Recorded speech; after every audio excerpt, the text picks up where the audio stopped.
And again.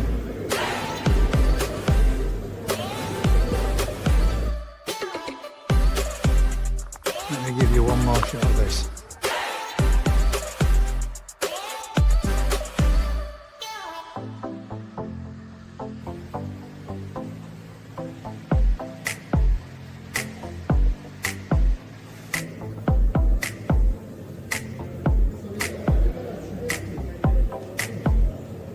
And a quick health check on a few of them just to see how they're doing.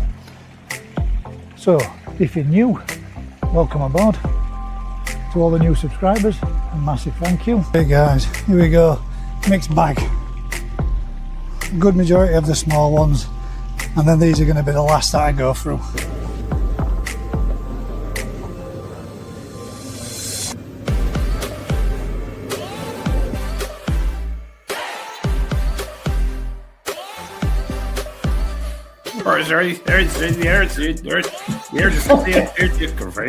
If anybody does want gone for good.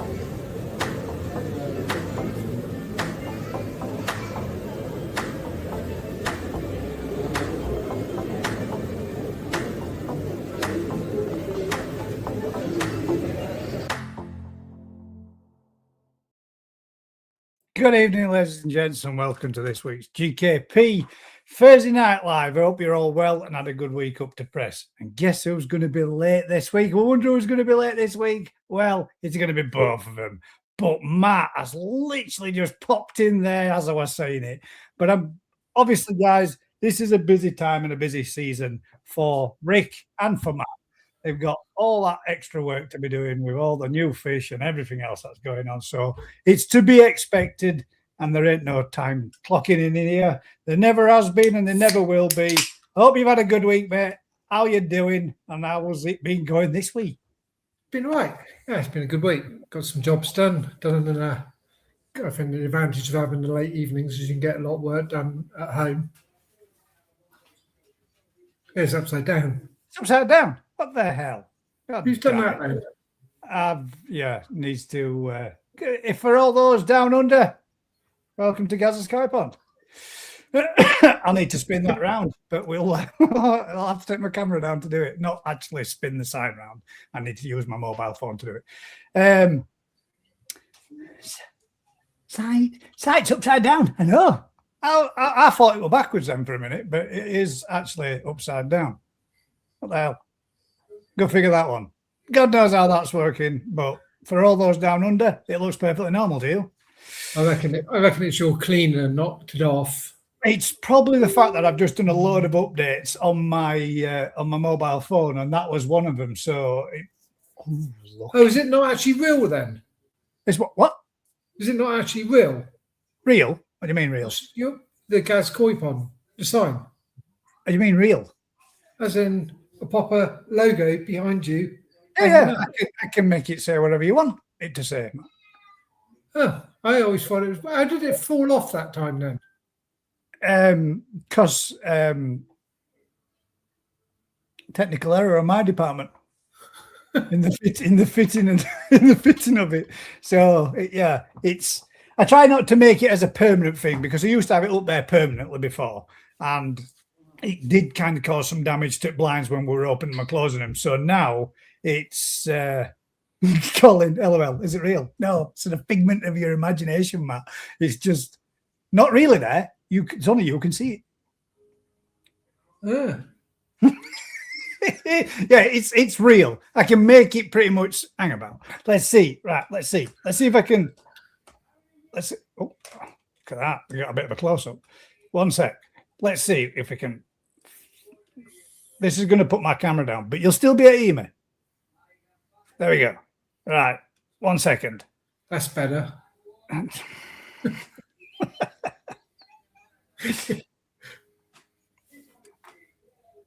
signage is upside down, Marie. I bust it. I don't know what's going on, but well, bear with me 1 second. We should be able to make it so it says it the right way up. He says confidently.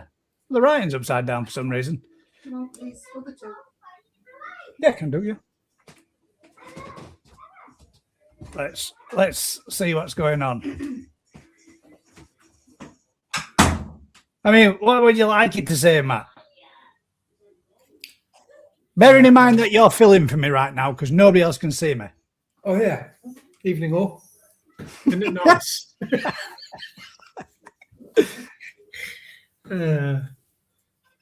So it's not real then? Yeah, it's real, but why is he upside down? What's he doing? No, it's not real. If you're playing with it on the computer, it's not real. It's not there. No, it's really there. Trust me, it's really there. But for some reason, it's upside down, and I don't get why. Display. Oh, that didn't work, guys. This is madness.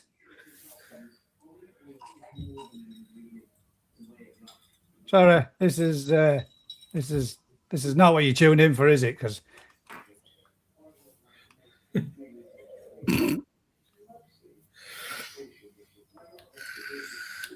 I don't get it. I don't understand why it's the right. There we go. Hang about. Right, Matt. There we go. Look, we're back. Spin me around. There. Now it's right. Yeah. No, it's upside down. Shut up. It's not upside down. Look. It's real. It's not real then, is it? It's real. It's there on my blinds, look. So why did you have to turn the screen off then? Because it's controlled from my mobile phone. Oh. I shall introduce you to the world of technology one day, Matt. Yeah. I'll probably be about 6 foot under, half decomposed, and then I'll probably get half of it like.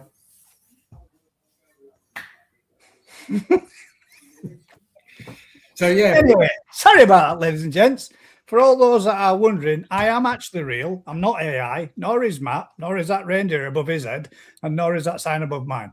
It is real. We are real, and that was live and turned on. I didn't even notice it was upside down. So anyway, let's go through some of the comments. Is it real? Yes, Colin, it's real. It's real. By the time Matt and Rick have had some booze, it'll be it'll be the right way up 100%. It definitely would have been. Bit like your dear head, Colin says. A bit like your dear head. Evening, Rocket Boy. I've just been watching through. I've just been watching before I started. I've just been watching through Vince's latest one. What happened with the dorsal, Rocket Boy? I mean, one of the first things you would normally be looking at when you're selecting and picking your best 10 would be body first and making sure that all it's required. Saying that, there's another guy not too far away. No, it's the other way. The other way, guys. Missed something similar to that as well. Yeah, one eye, pectoral.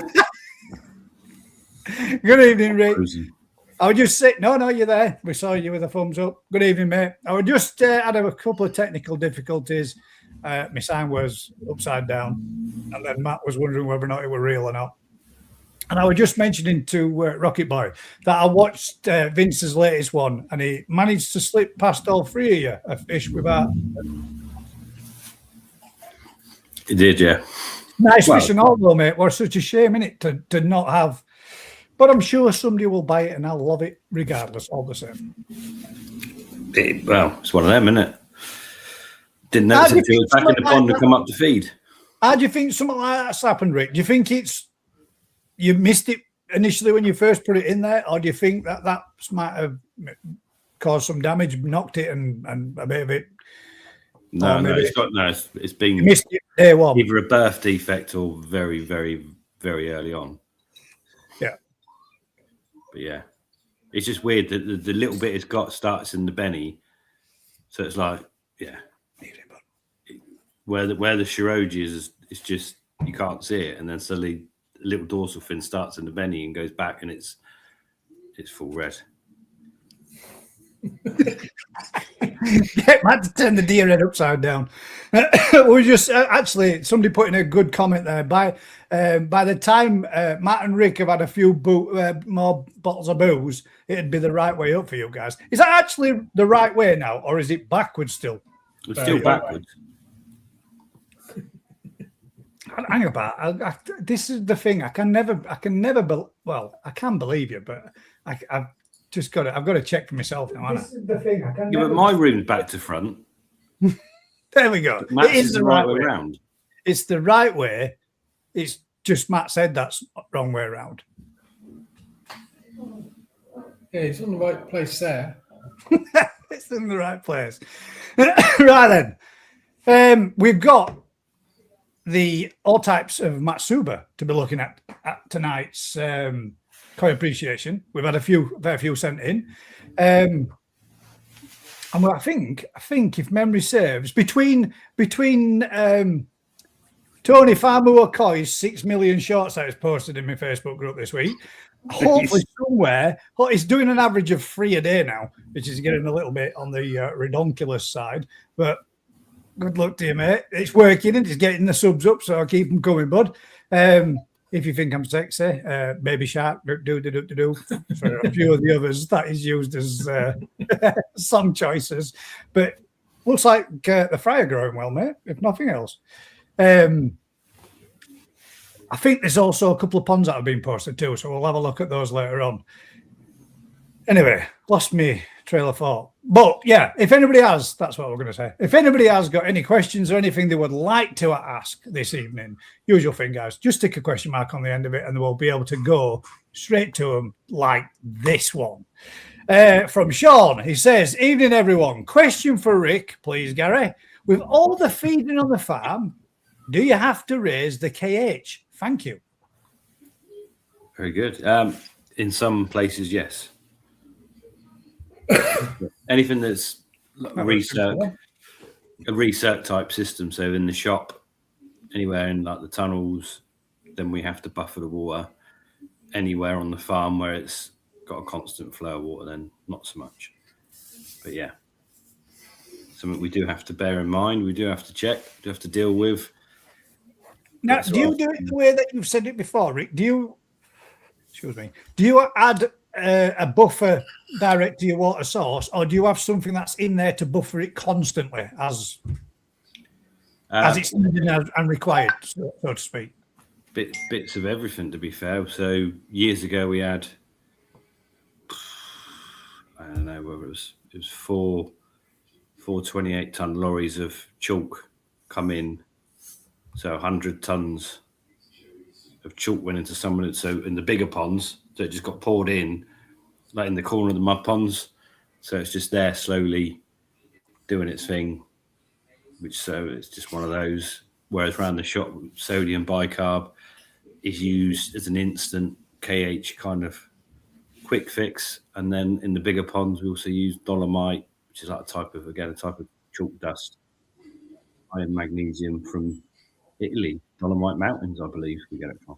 Obviously not us; it just comes from there. That's a slower release, but a lot cheaper. Yeah. No. So when you did all the big mud ponds at first, then when you prepped them all, you banged a lot of chalk base at the bottom of them to keep KH up then on them, or did you? Yeah, partially. Just because our main water source is very, very soft. Yeah. There's limited amounts of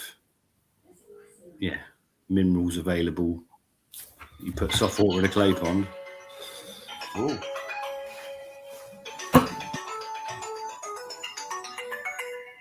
God, it's not even my phone. Lovely ringtone, Rick. It's not even me. Hang on. It's Ezra's. I better deliver it. Hello. Anyway, as we were, we've got it, but I'm going to bring this up that has just been mentioned. And evening, folks. Just watched a live from Daryl at Koi Haven. I'm not up on saying that right. About his upcoming event, worth a watch on catch up, 100%. And if you would like, Daryl, if you want to come on, mate, and just let me know in the comments if you're watching. If you want to come on and be a bit of a push, feel free to do so, mate. I'll drop a link so you can join us if you want to do. Come in and give it a push, mate. Hopefully, it might get you a few more people interested in coming down to your event.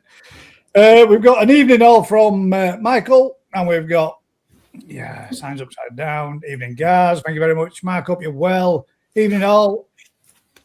Evening, and we'll just keep going down and through as everybody is. Thank you very much, everybody, for joining us week in, week out, as you always do.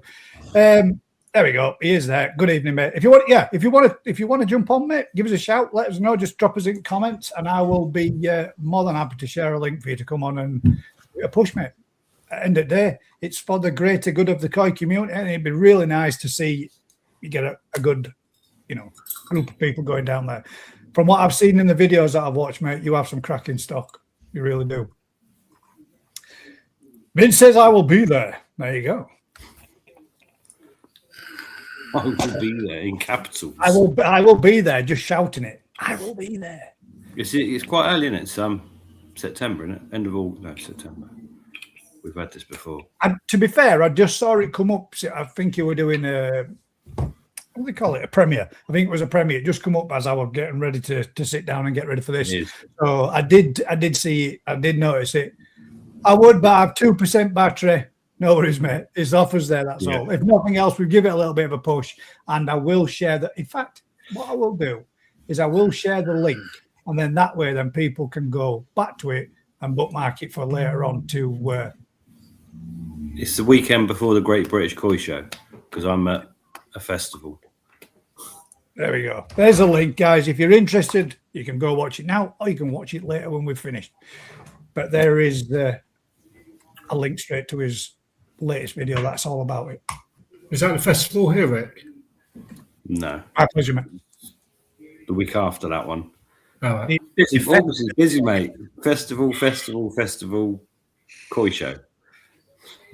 It's August done, isn't it? But yeah, if you want to join us next week, not a problem. Anytime. In fact, I asked Joe if I could share this.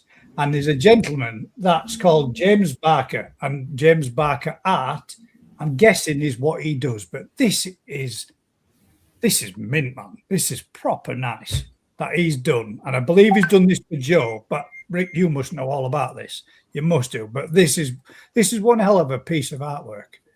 And it'd be, Vince actually turned around and said, you know what you should do? You should actually make that so that it is available as prints for people. And I agree, man, 100%, because this is absolutely lovely. Click, come on, allow, go.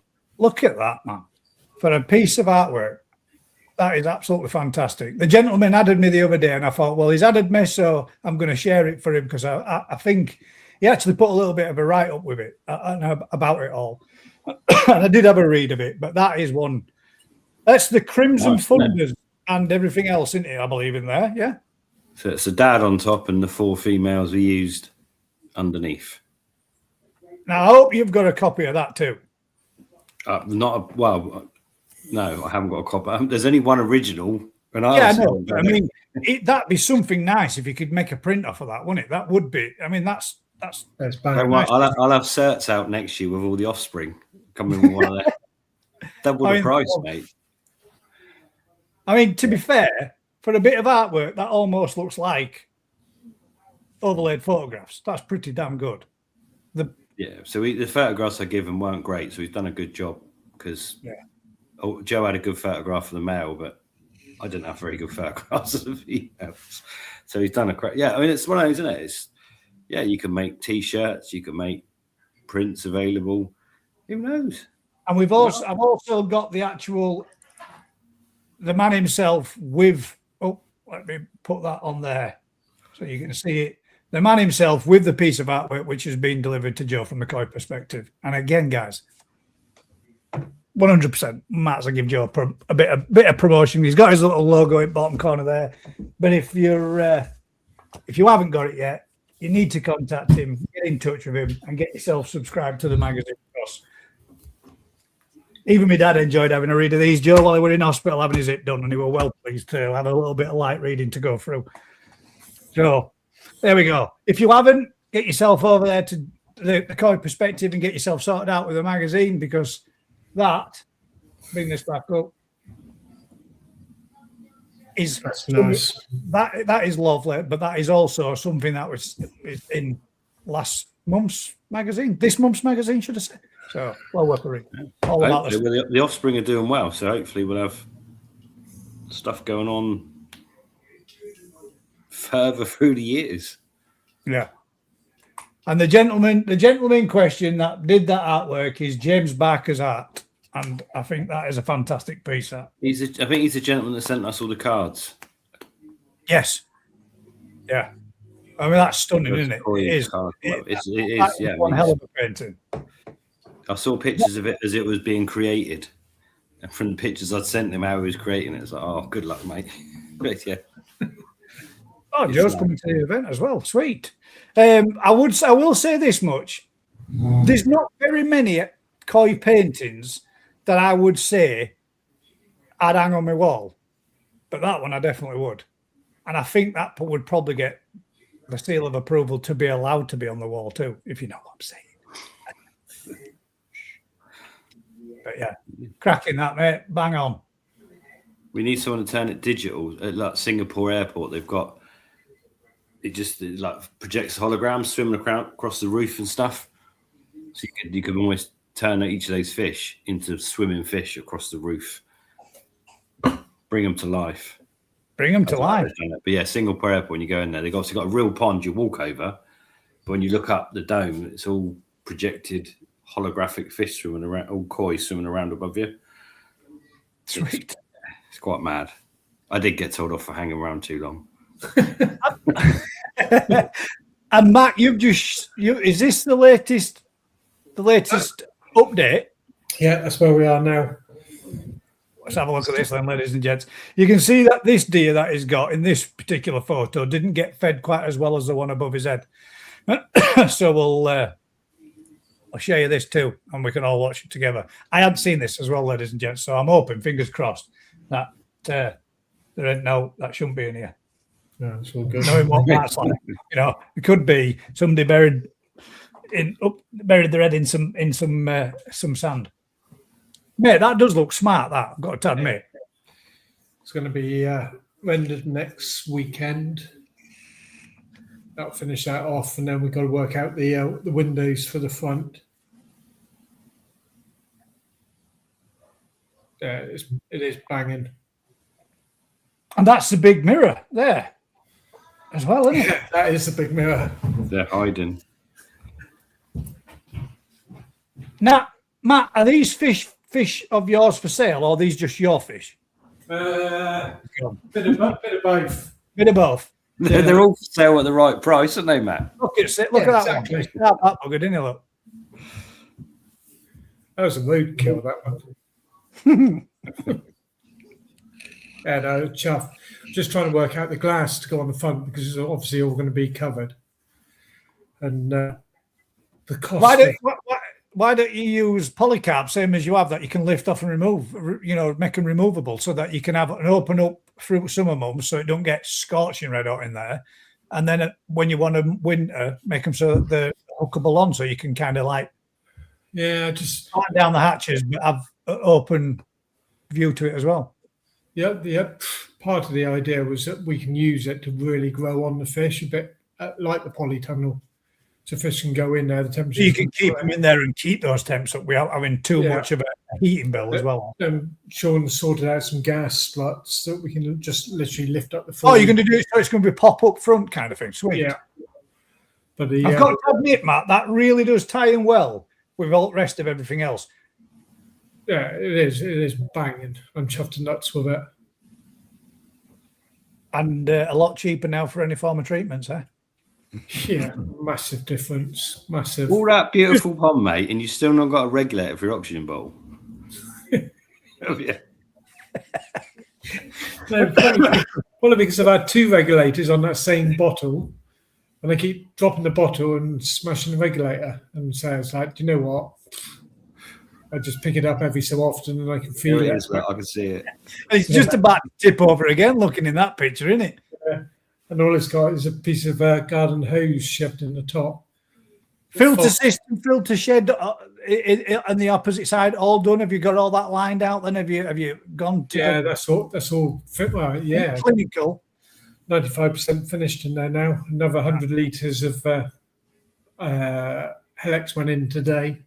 That carp's big, man. Isn't it? Look, it's got a right gnarly face, and as it came to window. It's so annoying though, because probably 90% of the people that turned up go, "Wow," and I know exactly what they're looking at. And of course, because the majority of the people that keep koi have fished or do fish, and of course, some carp is, yeah, they love it. Oh, there's a good question. And another one there. Rick, what's the best lesson you've learned? Hang about it. Let's put that down there. What's the best lesson you've learned over the years? The biggest lesson. Oh, God. Oh, sorry, the biggest lesson you've learned over the years, not the best. In what aspect?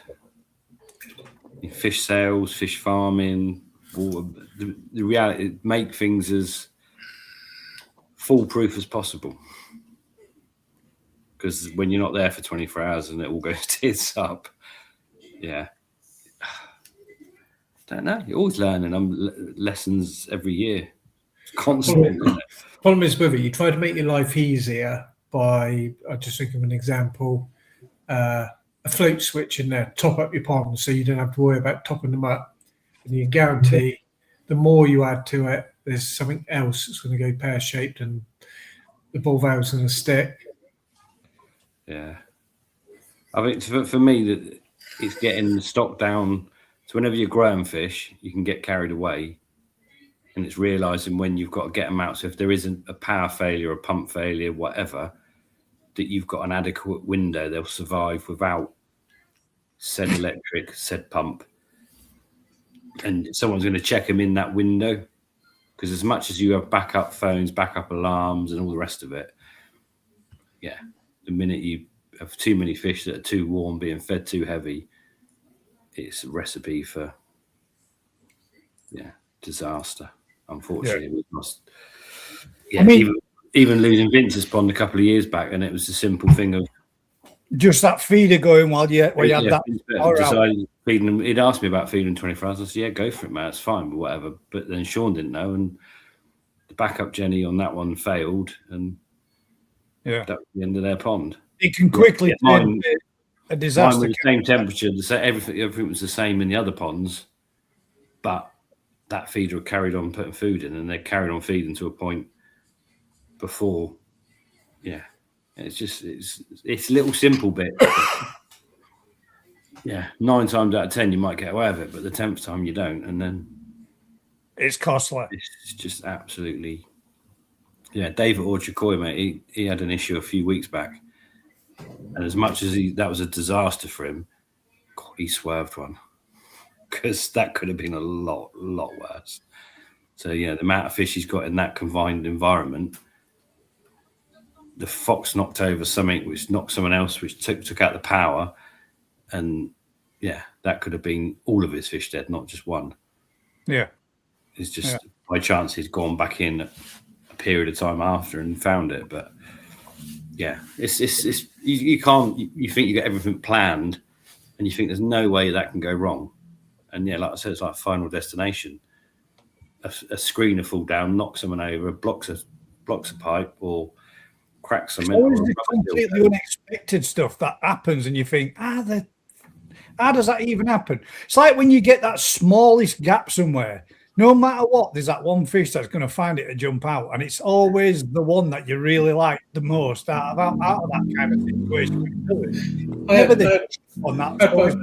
had one during the week. I walked into the sheds in the morning, chucked in the food, went to the last tub, put my hand in, and the tub, all the ponds have got jump guards on. Put my hand in the tub, and there's a bloody koi in there. He had jumped out the pond, and if he had hit anywhere else, he would have just bounced back into the pond. But no, he hit the food bin, and he was dead as a dodo. Oh no! Mouthful of food. The last thing, he just stuffed his face and croaked it. Yeah. There we got Lee Oliver says, hello from a hot, still Turkey, nearly 10 p.m. here at 31 degrees. Just have we all got something for him? Here, just bear with us 1 second. Have that in your turkey holiday. You know, he sent me a message this morning saying, "We're just passing your way at so and so, so and so." Oh, well, where are you going?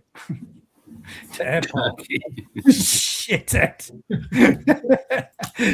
Have a good one, mate. Enjoy. If you're still watching, whether or not you might go on a prop bar up. See, keeping cool there would be a nightmare, wouldn't it? Yeah, it would, wouldn't it? But Spend more money chilling them down. Yeah. Yeah. Well, at least he died happy. Oh, see, Paul was on the same wavelength as me as well. Don't use washout dyes for your hair. That's the first place mine went to, well, mate. Look at that, purples. It doesn't wash out. Rick. Yeah, it's not wash out. It's not, that one's definitely not washout, is it? No. What would it called, Rick? Out of the young ones with his purple Mohican and stuff like that. Isn't it? That different colours he used to do, didn't he? I did it, so I re-dyed it for Ezra's. So I had to go on a boat trip yesterday morning.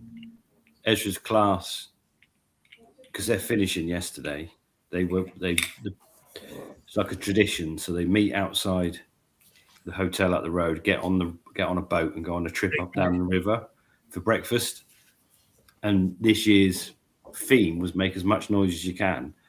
So everyone had brought them whistles and horns. So at 7:30, before that, about 7:15 yesterday, we're outside the posh hotel on the river with 30 kids blowing horns, banging drums. Like, so the management come out and it's like, oh no. And it's not, it's all parent sorted. So there's nothing to do with the school. It's just all the school kids are there. And the management come out and go, wah, wah, wah, and it's like, oh, I don't really, I'm just getting them on the boat, mate. I don't really know. So yeah, they went out across go out for breakfast out on a boat up and down the river and then back to the school and yeah, take over the roads and do a little carnival. And then we pile them back into the school for 8:30. So the teachers like literally just get 30 kids absolutely buzzing. I thought you were going to say hammered. No, wow, mate. Yeah, it was something else. I'm not sure being on a boat with that many kids blowing whistles in your ear was great. But it was, yeah. Good fun, mate. It's what they need, innit? Let their hair down. End of school. Done, innit? Yeah. End of school year, innit? They go back. It's all. What age is he now? 11. So he's going up to proper school now. He'll be up to high school this next time, mate. Yeah. Sweet. That'll be yeah. Get ready. Right. So Colin says, so if you were going away for 2 weeks, what one thing would you do and what would you leave for 2 weeks? And we can add a little bit on to this as well for the public that might have ponds and keeping fish themselves when you've answered it. So for me, I would get someone to check them every day, but not. I'd just sack the feeding off for 2 weeks. Well, you're right. You've just literally answered what I was going to say. If there was anybody that were going away for a 2 week period, would you run the risk of leaving a feeder on? Would you get someone in to feed them, or would you just say, do you know what? For 2 weeks, give them a bit of a clear out, a bit of a flush out, leave them be. They can graze on pond wherever is there. You should come back to some nice clean sides, and they'll be fine. 2 weeks, not a problem, is it? No, it's not a problem. If you've got someone you trust and whatever that have dealt with fish, fine, a bit of food going in. But if you're going away and you're leaving a neighbour that doesn't know what they're doing or whatever, just say don't feed them for 2 weeks. Because if something goes wrong, you've got a much bigger window of them not having a major problem.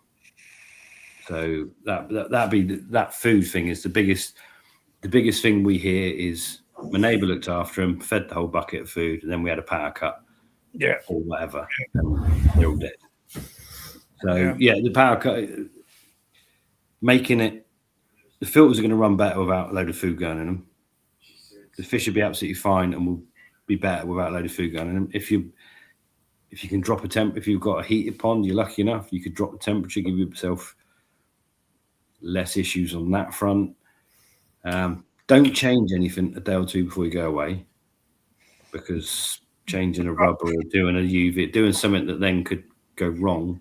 I did that before I went to Greece last year. I messed about with something and I thought, bastard, and I cracked sliding valve. Right where it attached to the bottom of the filter, and I was like, you son of a bitch. And obviously in the panic and flapping around, I then cracked one of the barrels. So I had to literally 6 to 8 hours before we were due to fly, I had to set to and rebuild the filter and take it out, fill it. But fortunately, it was relatively easy to put right. But yeah, don't dick about with your stuff before you go away. Yeah, make sure you and leave it be. Do your normal filter clean or whatever. Leave a detailed list of who to contact if it goes pear-shaped. Yeah, it's difficult, you just got to give yourself those margins, and by taking away the food is probably the easiest, because if you're not used to keeping koi and you've got a nice koi pond, those fish come up for food continually. Yeah, and people aren't really sure, they'll just keep feeding them. Well, they're hungry. Every time I go there, they're hungry. And one thing for sure, when you come back from like your 2-week holiday, and I totally agree, Colin, you understand why I'm asking these questions, because I think it would be good for a new hobbyist. And that's 100%. I totally agree, mate. I had somebody contact me not so long ago and was saying, I'm going to get a feeder. I'm going to stick a feeder on because I'm going away for 2 weeks. I was like, mate, don't do that. Don't put a feeder on. Leave them be. Just don't feed them. Unless you've got something that you can, if you want to weigh out whatever you would normally give them per day and give them one bag of food for 14 bags of food and just say, that's it, that one feed per day, don't do anything else. Just leave it be, drop that one bag in. Fair enough. If you've got somebody that you trust enough to be able to do that, you suppose you could do that. But for me, I turned around and said to him, just don't feed. 2 weeks is not going to be any form of a problem to them whatsoever. They'll be totally fine to be left. But, Rick, how long can you leave them without feeding them before it becomes adverse effects? Depends on the temperature. So the warmer they are, the quicker the more food they need or whatever. But yeah, 2 weeks is not an issue. The fish in Japan are starved from month. They go from, in the olden days, they used to be harvested in October and not be fed again until following May. Literally, that was standard. They go 5 months without food. Well, I'm going to say, because there's a lot of fish when you go over there. There's a lot of fish in holding nets that are in there for a fair few weeks out there. That are a good few weeks before they even go. I mean, that's always been one thing that I really didn't understand when I was in the industry. Is that don't put fish, don't hold them, and don't keep them in a net. Now, I know some certain types and varieties, like chags, you can get a bit of nose rub or they'll get marks on them, which obviously devalues the fish. Get that. But if you were purchasing that fish in Japan and you'd bought, let's say, 5 or 6 Nisai chags and a few selection of others, they'd be sat in a net and they'd be in that net for absolutely ages. Yeah. The material they use is better than what we've got here for getting away with it. The way the fish behave is differently as well. So whatever that is, I've got no idea. But yeah, so yeah, all the fish in Japan now, people go out and purchase. They might be sat in a little floating net cage for a month. Yeah, but they're not being fed. It's different. Well, Kobayashi, when we were there, he said when he brings the fish in, he does not feed anything to any of the smaller ones or the bigger ones until they go back out to the ponds. So that would be. Imagine the day before you had decent filter systems to cope. So it's changed from harvesting them and just holding them to harvesting them and then growing them through the winter. It's a totally different kettle of fish, isn't it? So if you go to some facilities and the fish are cold and starved, you might go, oh, they look pretty, just doing nothing, so almost sat there. And you go to the next facility and they're at 25 degrees and being fed 6 times a day, and they're absolutely buzzing, climbing out the water, aren't they? So there's a kind of change going on. You've got old school. But yeah, you can go. They can go without food a long time, but you can kill them pretty quickly by overfeeding them or feeding them in a scenario where the pump shut down or a filter's not working. Or another common one is, oh, I've got so and so to look after it. The filter needs cleaning. It's the nexus where you got to put the standpipe bit in and clean this and boil that and pull that, open that. It's quite simple when you do it all the time, but when someone else has never done it and they do everything they've been told and then open the system back up, but they haven't pulled the piece out the middle and the whole thing overflows K1 into a pond and there's so many things that can go wrong. I mean, we all know our systems, and every, you know, like Vince builds so many different things throughout the year, but he knows it inside and out because he's made it. Same as you, Rick. Everything that you've got down there, Matt, same with everything you've done, me, same with what I've made. Everybody knows their own system, but sometimes trying to explain that all to a friend that might have come around and seen it all and thought, hang about, what did he say? Did I pull this lever and then flush that? Or do I do this and then you come back following morning, 3/4 of pond level's gone and everything's laid on the side in 6 inch of water? Then what? You know, to me, it's just not worth the risk for a 7-day break or a 14-day break. Just leave them be, man. Let them just chill in pond, and if nothing else, they'll definitely 100% clean sides up because they'll go around grazing on algae that's there. Remember the one up at the National Wick that Pam phoned up? Got a phone call to say one of the ponds was emptied, and it was one of the bottom drains had flipped over, or the lid had come off, flipped over, and gone back down perfectly on the bottom drain. So then the drums weren't getting any water, so they were thinking that they had to clean, and it just literally dumped all the water. Yeah. It's like, what's the chances of that happening? This is Well, about 2 hours from you leaving home. Yeah. Yeah, it's same as like Rick's saying, isn't it? It's that perfect storm. It's like when we went years and years ago to Wales, and then we rang his neighbour just to say, like, everything all right? Well, no, not really. You've had a burst pipe in your kitchen, but we managed to turn water off, but it fucked your kitchen. Yeah. It's flooded it out. Like, you just think you're coming back to a total disaster zone. And to be fair, it was for us, but shit can go wrong, can't it? So, I mean, to me, yeah, just leave it be, man. I reckon.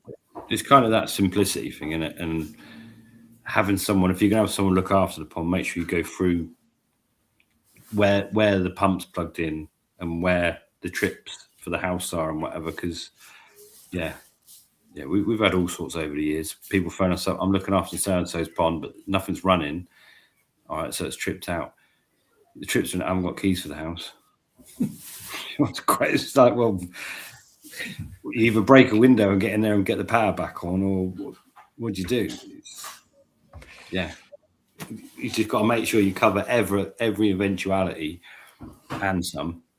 I mean, in that aspect, I'm quite lucky because Brandon would be here or vice versa. But there's going to become a time when he's not going to be here, and I'm going to have to. But I mean, I've had stuff. I had something go wrong once, but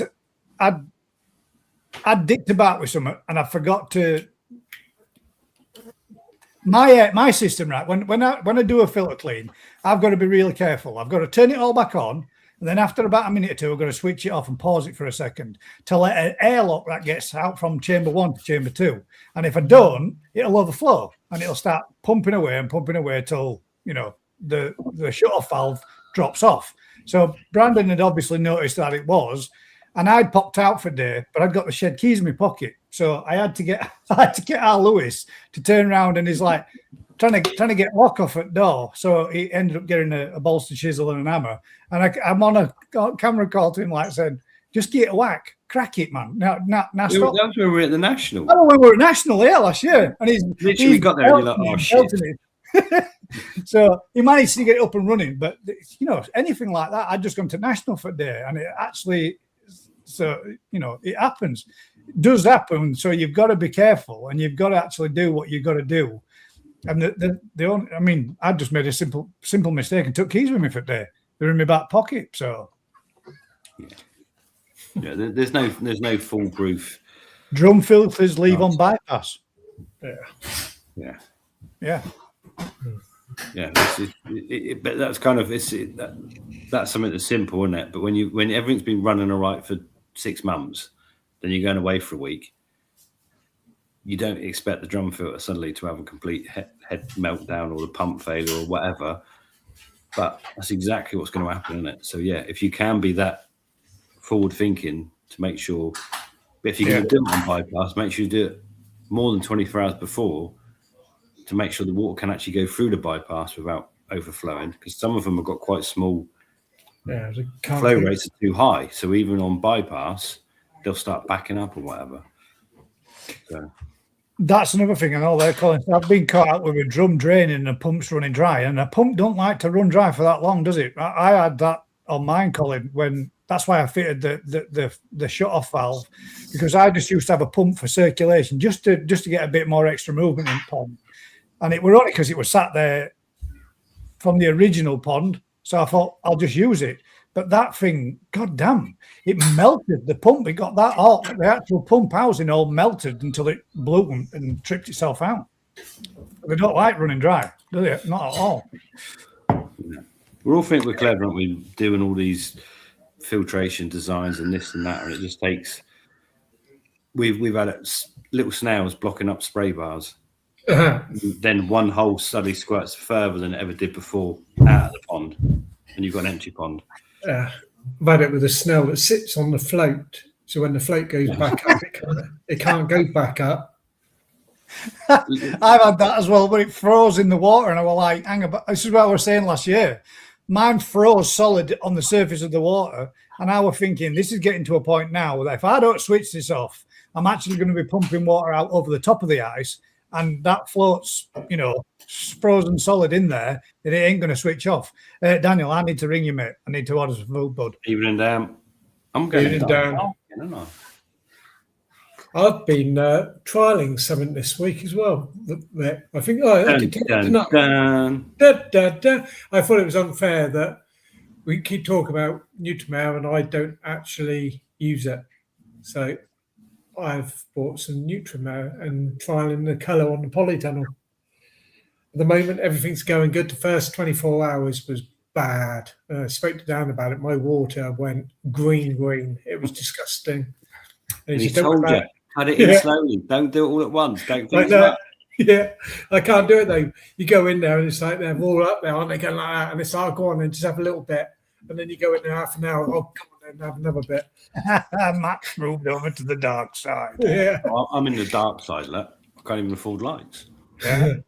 The pond's cleared. The only thing I will say, and I can't stand it, is the smell. On a normal pond, you wouldn't notice it, but in the polytunnel, it stinks. Do you think it's got a bit of a garlicky smell to it? I don't know, but it's not very pleasant. It's not. No, actually, I can't have garlic because I do like a bit of garlic. It can't. No, it's a weird smell, but yeah, I'm using it. We worked out that I should have 2 bags for 5 weeks, and I've used 1 bag in less than a week. Yeah, you're overfeeding. He will be back in touch. He shall be back in touch. It's the LT71 fish meal smell. So it's fish meal that you don't like. The LT71, to be precise. And it's potent. It really is, especially in there, the heat in polytunnel. It's hot, it's stagnant, and it doesn't smell nice. But like I say, fish are loving it now. The colour of the water's changed. It's gone back to what it was.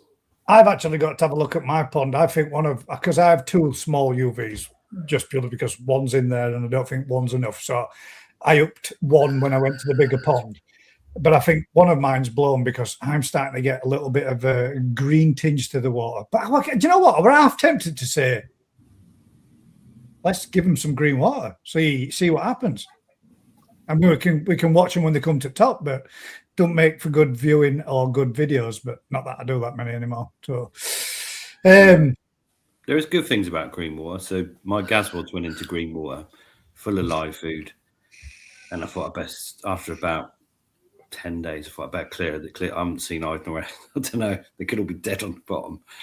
Cleared it up, and it's like, wow, they've done a good growth spurt. They have shifted. Yeah. I mean, in the grand scheme of what everybody else produces and what everybody else gets in, in the ponds where they're heated and the growth that they get, I have noticed since making the pond bigger, I have noticed that the fish have put some size on, because at one point there used to be quite a lot of smaller stuff in there, but now everything else is starting to get a bit of a catch up. Some of the fish that I know have probably already maxed out or topped out. Goddamn flies! What? It's every week it's got its own. We'll give it its own. We'll give it its own. Matt's got a little bit of deer blood on his screen. It's just like he's coming to it. Last week was the best thing, Rick, wasn't it? I don't know. Since my pond's green as arseholes as well. But yeah, I was tempted to think, I mean, I don't know, but we're looking at my tamasabas and all. They've started to grow like stink. And I think before long, I might have to thin out the best of the tamasaba and put them into the big pond. What's everybody's opinion on having tamasaba with your koi? Is it a yay or is it a nay? Give your answers in the comments, guys. Would you do it if you had some? If you like them or you love them, would you put them in with your main pond or would you leave them where they are? We'll see. Or you could send some down here, guys, to go in the aquarium. I've actually the young lad that I were telling you about that I did the video where the gentleman that lived there and passed away. Triple X, definitely not. From side there. No way. Nay. Oh, listen to all these.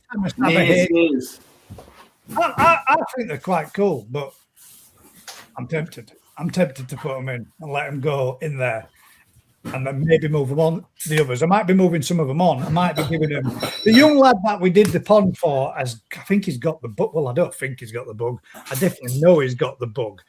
He's talking about getting himself sorted out with a better filtration system, making a little external filter so he can have just one or two koi that he can grow on to have, you know, because obviously it's not a massive pond, but it's big enough to have a few in there, maybe some, you know, selected personal favorite ones, and go with upgrading his pond and his filtration system and going with a few koi now instead of the goldfish.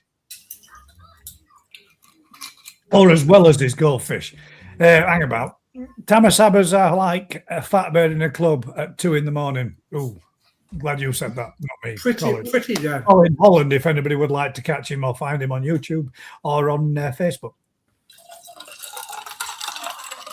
No way, Colin.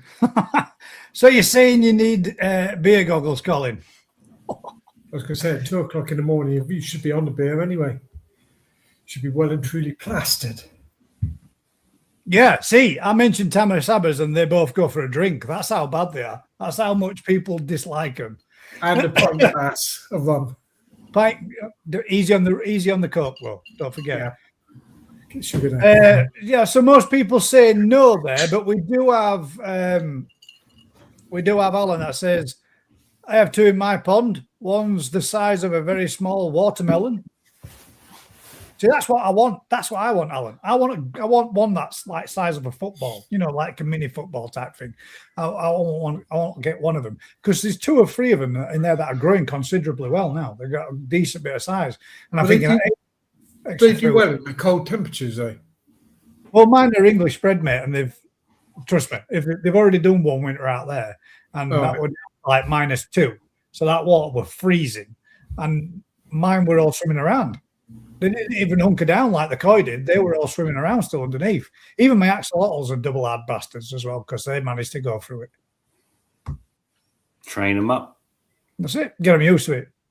Our soldiers are good, isn't it? We send them to Wales and they've got to walk up and down mountains in sleet and snow and shit, isn't it? So when they go to war, it's nice. And oh, it's nice. Oh, I'm not putting that one upside. Marmite, apparently, pensioners koi. I think they are. I definitely think they are a marmite fish, but I do think they've got a bit of appeal to them. Sean says it's a trend, though, isn't it? Basically, it's a trend. So you've gone from big fat tamasaba things that used to have years ago with a fancy goldfish. Then people went into sarasses and the nice red and white flowing tails and nice body shapes. Now they're all sacked off again, and back to big fat. It's like butt float. Some people like the weird and wonderful and have a pond full of all sorts. Some people don't appreciate that so much. Yeah, no, I mean, some people have them horrible things in that look like, that's what sturgeons in with the koi as well. But I mean, I'm not all that keen on them myself. My issue with tamasaba is people, when they start putting them in their koi ponds and they start breeding like goldfish, as they are, how do you get all those little brown goldfish back out your pond next year after? You get one of those nets like you've got and get in with your waders on and chase them all around into a corner. Open up your bottom drain and put your drum on. They're a nightmare, literally, from all forms of goldfish. Once they start breeding in a decent sized pond, you've now got invisible to the naked eye until they come up to eat all the food. Brown goldfish. Yeah, but a lot of them are brown, aren't they? Up to like the second season, then colour starts to change and come through, doesn't it? Yeah, great. So you end up with suddenly you got loads of goldfish appearing in your pond. Yeah, not for me. But I've got issues with them for killing thousands of pounds worth of fish. Yeah, I mean, I can see it from your point of view. What happened to you were a bit bad, wasn't it? And it was costly. But I mean, if one of them gets stuck against the side of my retro bottom drain, then it's going to be pretty unlucky. I don't think that would. I mean, I don't know. Just an idea. It's just a goddamn fly, man. It's like that. The whole place it could land, and it's straight on camera. I know. I reckon it's the little light that's on there attracts it to it. Listen to that. Like Mike says, I've put Arandas and Rancho in with my koi, no problem. But it might be a problem, Mike, if you're not heated when it comes to winter. Because although everybody thinks Aranda and Rancho are cold water fish, they're not. They don't come from cold water countries, mate. They're in temperatures on an average like 26 to 30. And they're not going to last through winter, mate, if you've recently put them in. Unless they're British bed and they've already gone through a season, you might get away with it. But yeah, they don't tend to like the cold too much when temperatures drop off. The things that make those fancy goldfish so appealing, like the bubble eyes and the long tails and all those aspects of them, koi soon destroy them. Yeah, I don't like the ones that look like they've got a ball sack on the side of their head. They look stupid, man. You know, when you get the big wens, yeah, they do. Koi starts. Yeah, take it away. Well, yeah, I think they're appreciated, but yeah, perhaps you can get away with it. And if you've got smaller koi and you've got that kind of pond, yeah. But if you've got 70, 80 centimetre koi and you've got a couple of big chags in there that will have a go at anything, yeah, you're a nice fancy goldfish. Not so fast. When you go away on holiday for 2 weeks and don't feed them, why not? Not left of it. But, yeah. Dr. Tempo said there, Tamasaba are horrible, but there is big money in them. So I might get a few and breed them. But again, it's not big. There's big money in the good ones, and the crap ones are crap. They're pence. They're worth. It's the same as koi. The amount of people that walk around our shop, koi are worth a fortune.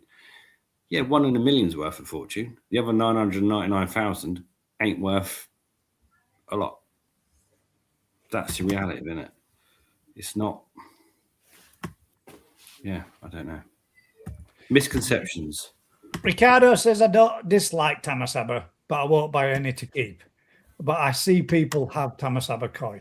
There's a lot of them now trying to make them so that they are fully appeal to them with the black and whites and your red and whites and your shower type patterns and stuff. But I don't know. It's a little bit different, isn't it? It's perfectly fine for me to have them in there with the axolotls in the mini pond, and that might be where they stay. I might just take out a few so that they can grow a bit bigger and have less in there, maybe. And there's a place for them, isn't it? If you've got a tiny little courtyard type garden, you can have a 200-gallon pond.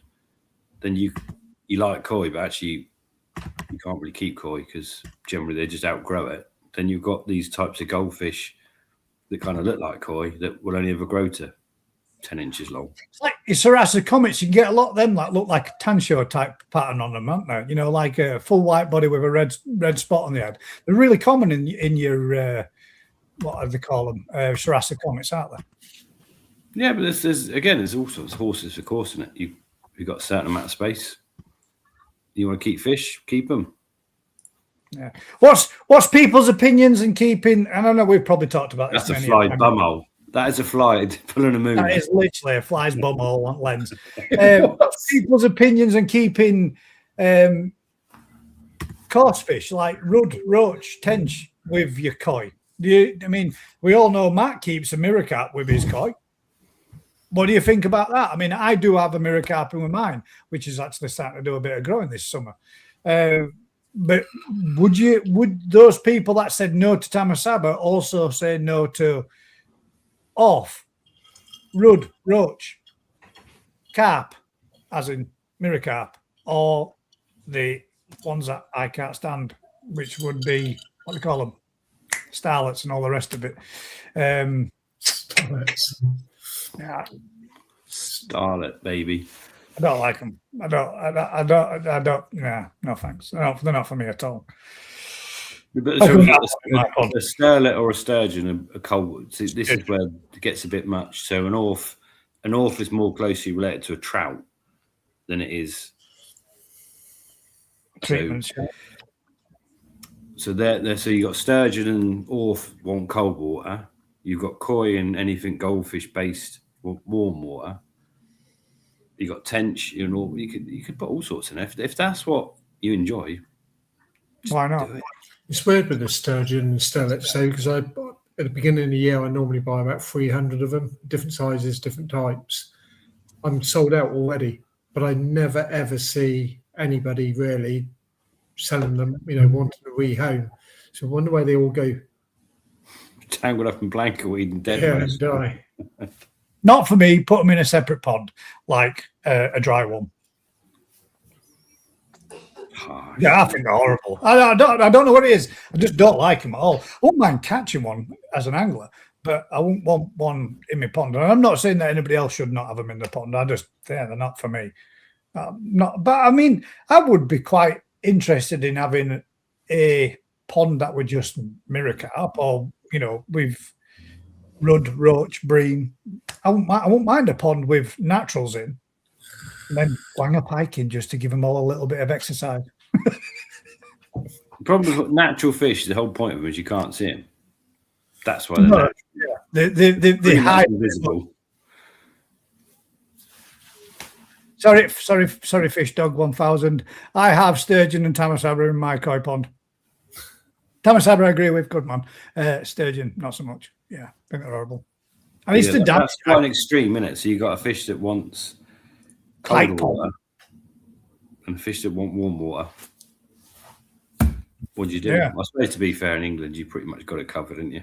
Yeah, but they're all getting cold water no matter what. Richard says, I have 2 sturgeon and one golden tench. So you'd see a golden tench, wouldn't you? But a normal tench. My dad had tench in his pond before the days when he had the cement going there. And there was 2 tench in there that died, but we never saw them fish ever at all. Never ever. See, I know I've got green tench about 30 or 40 years old and rarely see it. But you also have tamasaba, don't you, with yours? So you're twice to the dark side. Isn't it the tench that they call a medical fish or something like that? Yeah. Is that a myth? Yeah. Apparently, if a koi's got an ulcer and it rubs against the tench, basically tench don't get health problems. So someone's put 2 and tench slime heals everything. It might heal it on the tench, but it doesn't heal it on anything else. It's like one of them, isn't it? So the reason tench are indestructible, they're a native natural fish that live in shit. So they can live in pretty much anyone's pond and survive forever because that's where they live, isn't it? And you Huddersfield, he can keep fish fingers in his pond most of the year. That's a good one. I give you that, mate.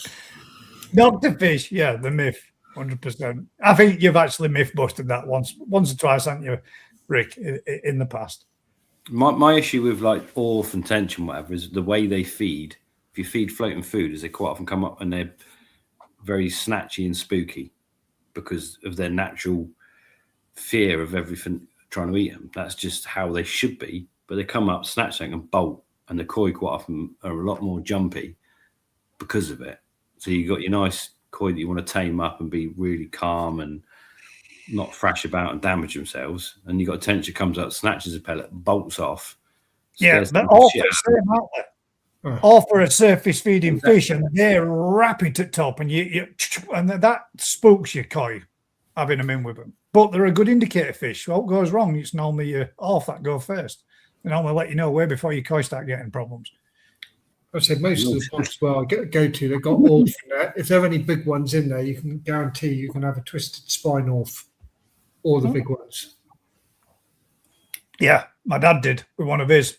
Got to about so big and then kinked. Yeah, just showing we're not keeping them in the right conditions. I'm saying no, Dad, if you're watching. I've now got the pleasure of going around weekly to take care of his as well. But it keeps him happy. So small price to pay, innit? Get Yeah. around there once a week. Why not? Tension weird. The polyps are on the side. What? Well, they look like bollocks. Now, does anybody know the difference between a male and a female tench? How to tell? One's male, one's female. Yeah, but on a tench, there's a definite difference. they've got the male has a normal shaped fins. Hang about what they cast the two bottom underside. Concave fins. Yeah, and they're cupped out there.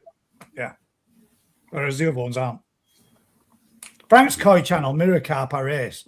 I've got to admit, mate, I do think I could do that. I could just go with a pure, but there's not. I mean, Frank's joined the party late. He worked the first one. It was a ginger pond keeper that brought out a channel that were all about natural koi, natural carp, and he had it out there way before Frank did. But he ended up with an otter that attacked his pond. And he hasn't put out much content for last recent few months, so I would say. But if everybody hasn't seen the ginger koi keepers or ginger pond keepers, should I say, go check out his channel because he does a lot of. They're almost more like a wildlife type documentary that he does on his videos. I think they're really cool, and the quality of the videos that he does and the footage that he does is absolutely mint. But yeah, he had them way before most people that I know that may have crossed over and gone to keeping them instead of koi. So this is probably where we come on to Matsubas. It could very well be. Almost like the first step from normal carp, ghosty into Matsuba. Where you go, isn't it? Which is why they're all bulletproof. All these Kahaku and Sankey and stuff, everyone comes in, oh, I spent loads of money. My only red and white fish in my pond and it died. Oh, no, that's the reason, mate. It's the reason for that. Its mother was his brother and its sister was his uncle. That's just, yeah, the difference between normal carp and then those sort of hardy varieties and then your top end fish, they're like different species. Yeah. Different species. The more that they've crossed and line bred them. Yeah, but we don't have good fish without doing it, so it's doing it. But right. then again, though, that how you said before, and how they do is like they get that quality of the pattern wise, and then breed back in a line to get that size wise and strength, and again and keep. It's hard, isn't it? It's got to be hard, man. Because I'd imagine once that if you establish a line that looks perfect, how you want it to be pattern-wise, and think, right, we can produce again and again and again from these, but they're not that hardy. Then trying to bring something back into them, but then get that pattern back again. How do you do it? How do you get that? And have to wait a whole year to actually see if it's worked. It's more than a year. That's the problem. Long term, so it's probably about 4 years before you really know, and then at the end of the day, it's just that's why they big quality fish that have got the strength that just command that sort of money, aren't they? But it's difficult. Some varieties, and we've manipulated how we keep them to mask some of their weaknesses. That makes sense. I mean, well, but just as much as keeping them in warmer conditions to give them, to run less risks of them getting wrong with them. You know, stability, as you've always said, making sure that they've got everything that's perfect to keep them. They can't, like you're saying, with some of the more closer to the wild strain, can pretty much exist in oak, can't they? And when there's a big place, a big lake in Dubai, and I forget the name of the gentleman that's always over there. He's got a big koi company over in UK. He took a load of fish over, and they've got this big lake in Dubai, massive lake, and they banged all these fish in. And over the last 10 years that they've been in there, they're all reverting back to simple, plain, boring coloured fish. With the koi still resembled, but they're all pattern-wise and every Tony. That's it. They've all completely lost all that. They will super quick. If you imagine, if you've got a high quality Sankey and another high quality, you just put the two fish in the pond that are closely related, and they spawn, and there's no predators. It's a perfect environment, and they have a million offspring. The million offspring, a tiny percentage would look like the parents, and the rest would go downhill down to black, almost. Yeah, all way back. Yeah. They'd be the strongest ones that would then dominate, breed first, and literally within one generation, it's gone, isn't it? Gone. It's just done. So that's how quick it is. Without that initial selecting that top 0.01% as your keepers that you grow and then breed from, it's that those freaks of genetics. Yeah, exactly that, freaks of genetics, and they're only there because of what humans have done to keep that fish looks more orange the other million. I'd use that orange one with another orange one. I've now got orange fish. And then it's 200 years of inbreeding to create them, and it'll take one generation to debreed them. That's a real word. Can I ask you guys a massive favour? Can you give us a quick topic that Rick and Matt can have a chat about? I've just had a phone call from my dad, and I don't want to risk it. I don't want to leave it, but I need to ring him back and find out, make sure everything's okay. If you guys can give us a topic that these two can have a natter and a chat about, or if you can just cover just for 2 seconds, mate, while I drop off and come back, I need to make sure that everything's all right. We got it covered. I'll be right back. Question. Here we go. Question for the panel. Today I've treated my pond for Costia. I was told to do 3 treatments over 3 weeks and 1 treatment per week. Is that the right thing to do? Perfect. Thanks very much, Ricardo. You're a star. I'll be right back, guys. Right. Here we go. No. I don't know what was. I can't get that comment back now. Costia, you should treat in 1 treatment. I don't get what you're doing. Trying to work out whose treatment that is that's saying that. The problem is a lot of the treatments are multi-parasite treatments. So it's probably a medication that is treating something else that you wouldn't need 3 courses, but not for the Costia. Yeah, it was like a branded treatment. Yeah, Costia you should be killing in 1 treatment. There's no life cycle. There's no reason to be doing multiple treatments. But if you've brought a product that's used 3 times over 3 weeks, do it. But I personally treat and then scrape and make see, because if it's not there, it's not. It should be dealt with. It's a protozoan parasite. It's dealt with in 1 hit, which would generally be formalin, PP, whatever. And I'd stay away from the PP this time of the year.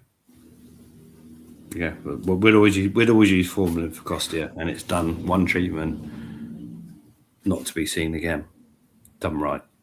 But yeah, if you've brought a specific thing that says treat, follow the instructions, but also scrape.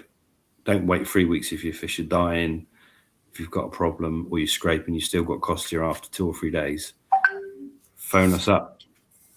Yeah, I've just done a search trying to find it, and it basically does say that in there, which is probably a broad spectrum parasite, fluke medication, or specific organic pond treatment that is treating multiple parasites, not the costia. But do you not think that's wrong? At the end of the day, you can buy a treatment for costia that doesn't actually work. Because it does. It says on the tin it does flukes. Some of them say they do flukes, Arglist, costia. They literally do every disease under the sun. Some of them have got bacteria and everything, literally everything, a broad spectrum pond problem treatment. Do your dose, Ricardo. Phone me up, whatever. Phone Matt up. Speak to us, email us. And yeah, if you've got costia, you need to knock it on the head rapid because it will breed doubles every 12 hours or something stupid. It's rapid. It generally only kills younger fish as well. Big fish tend to not have a problem, but it can be a problem for anything. Do not wait 3 weeks to find that treatment's not the right treatment. There we go. We answered that one. Any other? We can't even fit. I don't think we can bring the questions up. So we're like Dumb and Dumber. Oh, actually, I can. If there is anybody, because I can look on the YouTube. Ooh, multitasking. Yeah. How was your day out in Slime Regis? Quality. It was a whole pamper day. Get up, first light. It was pamper day. Pamper day. Get up, first light, go down to West Bay. Nobody at all on the beach. Took the dogs down. Then went for breakfast on the boat type thing. Then came back, dumped the dogs off. Then went down to the Lyme Regis, had a walk around there. Came back here. And then we went back out in the evening to the clubhouse, restaurant down on the beach. Treating your wife to a birthday treat. Yeah, I don't know whether I did well or not there because I got told it was the best day that I've had since we've been together. But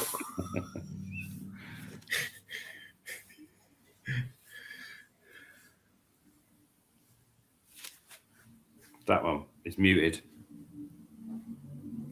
Feck's sake. Sorry, guys. Apologies. I am back. Thank you. All sorted. Why would you say that, Matt? what's that? That your day out was the best day you've ever had? No, I didn't. Pam did. Oh, shit. Oh, sorry. I misheard that. I thought you'd said that's the best day we've ever had. That since we've been together. It was a quality day, though. It was good. And then we did the same this morning, actually. Got up 6 o'clock, went down to the beach and went for a swim. Came back. It's quality. You went down for a swim at 6 o'clock this morning on beach? Yeah. Yeah, I got the pictures to show you, but I'm not going to. Because they were naked. Oh, what's going on, man? God's sake. Oh, where you gone now? I'm back. Camera, I need to plug it in. Sorry. There we go. Up to speed again. Yeah. Don't panic, everybody. It's all good. Dementia's brilliant, isn't it? It's great. Well, yeah. No, it's not, mate. And this is the things of future to come. I did tell him yesterday, I can't come around this evening, mate. I can't come around this evening. He's just rung me to ask me, have I signed for some tablets? Am I there? No. I'll get a sign for some tablets then. Yeah, it's... That's what it is, mate. Yeah, it is what it is.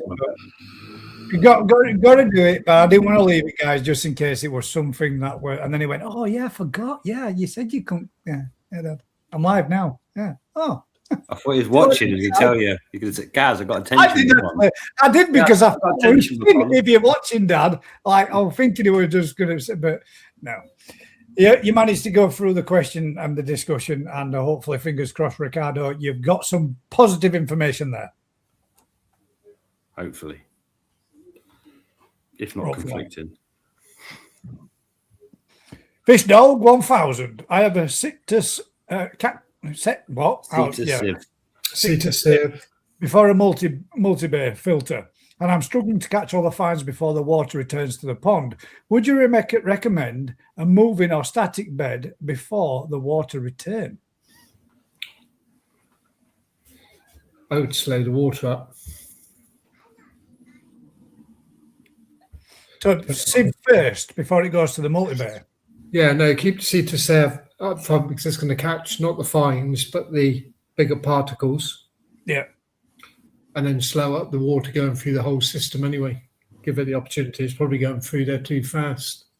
And if you want to get rid of light fines, then a moving bed's not going to help you whatsoever. No.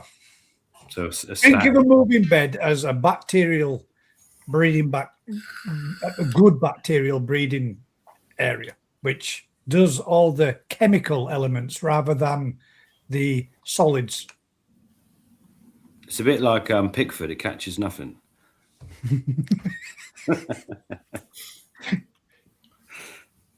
God, you got to get a football one in there somewhere. Yeah, well, that would definitely for all those fans. Sorry. Yeah. The whole point of a moving bed is any shit that goes in comes out again, and you basically it's there to remove the chemical ammonia, nitrite, whatever.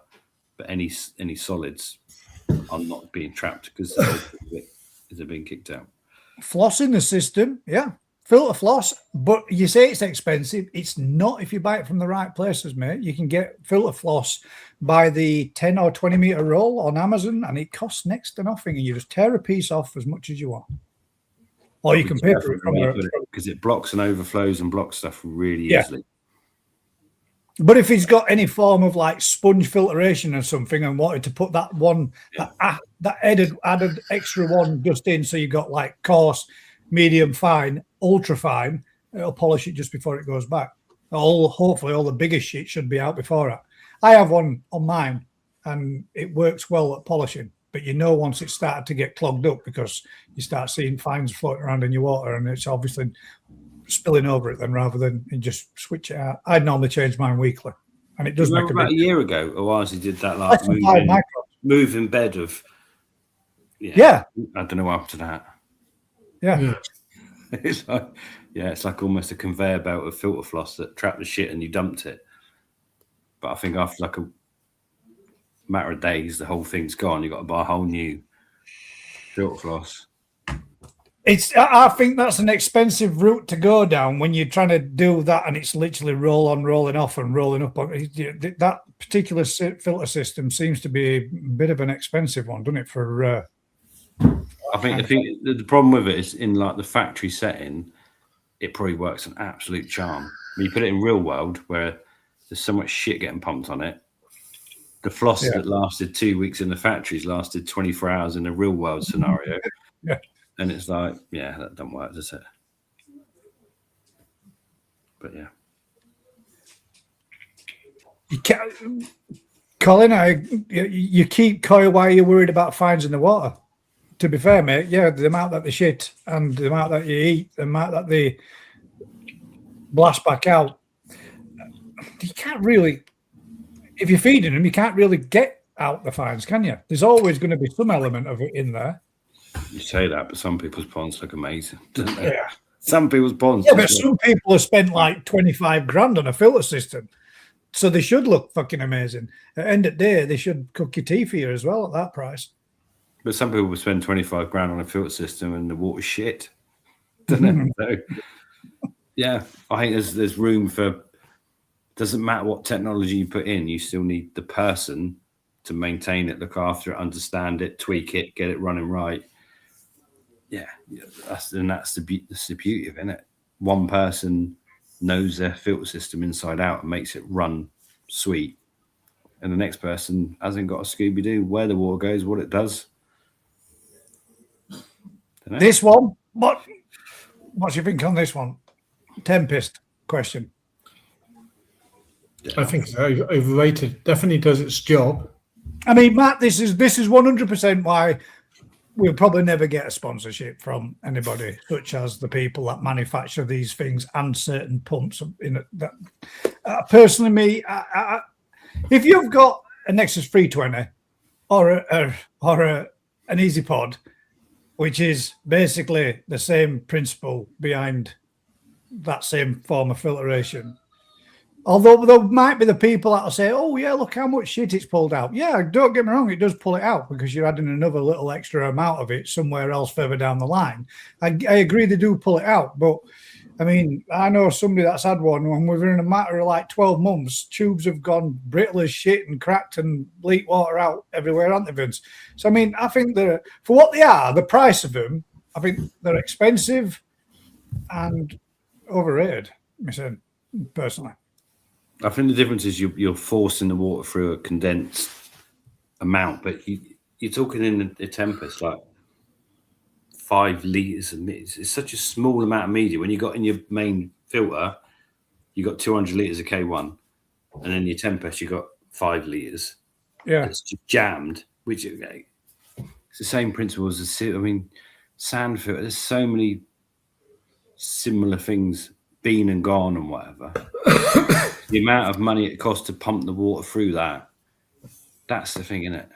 It's like trying to reinvent the wheel, isn't it? It's already out there. But that's how innovation works. So it's a product, and it will work on the right pond phenomenally. But in other ponds, it's completely it's just nonsense, isn't it? So they definitely do what they say on the packet, get out the muck, and it does.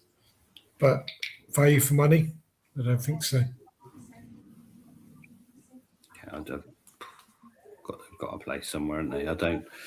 You could fill that same piece of pipe with bits of foam or anything else. It's just be a bead filter, or take the beads out and put K1 in. It's the same thing. I think Nexus EA that Nexus filter is just the best thing they've done in it. No doubt. Even with that, when I think about the old pond at the old house, right, and I was never happy. I had 2 Nexus 320s, and I was never ever happy by the amount of fines that were in the pond. And then when I spoke to EA about it, and he said, well, you need to up your cleaning cycle. So what you need to do is every other day, dump all the water, doing the proper cleaning cycle twice on both of the 320s every other day. So I was like, well, that's ridiculous. So how much water's in one lot of the Nexus? 500 litres? It's got to be something. I'm guessing 320. I don't know. No, don't work that way. I mean, if for anybody out there, how much literage is the in one? I think you might be all right. I think it might be about 600 litres or something. Yeah. So you think, so if it is 600, each one of those you're dumping 1,200 litres of water every other day. So that's 5,000 litres roughly on each one of those. So I'm going to be dumping 10,000 litres of water a week on a 25,000 litre pond. Twice a day? No, not a week. Once a week? Yeah, once a week. Oh, no, they were saying clean the system twice every other day. Yeah. So when you work out there, that's 10,000 litres of water with 2 Nexus. Well, it is. You're dumping half the water, so you just actually get rid of. Just buy a drum and let it do that for you. Yeah, well, in the end, that's basically what I did. I swapped over, put 1 drum in there, put and now it's just the same thing. No, it was a lot better. In fact, I often say about it, I can remember waking up in the morning and going back upstairs to get you and my son to say, come and have a look at the bloody water. I can't believe in 12 hours the difference in the water. And it was gin clear. The 220 is 510 litres. So I reckon that the 320 is probably 600. Yeah. Thereabouts-ish. So that is 10,000 litres of water being dumped. It is. 16 by my calculation. Yeah. You know it, mate. You know it. Or 17-ish. But at the end of the day, I think the Nexus, the biological, the thing that works about them is they work. They run and they keep your pond healthy, don't they? There's nothing to go wrong on a Nexus, is there? This is the thing. So you can moan about, my water's not as clear as I want with a Nexus, but the fish are happy and it's running. And if you go away, generally it kind of works, doesn't it? Whereas your drum, yes, it will take all that shit out, but it's doing no biological work. So you still have a Nexus after it or another filter.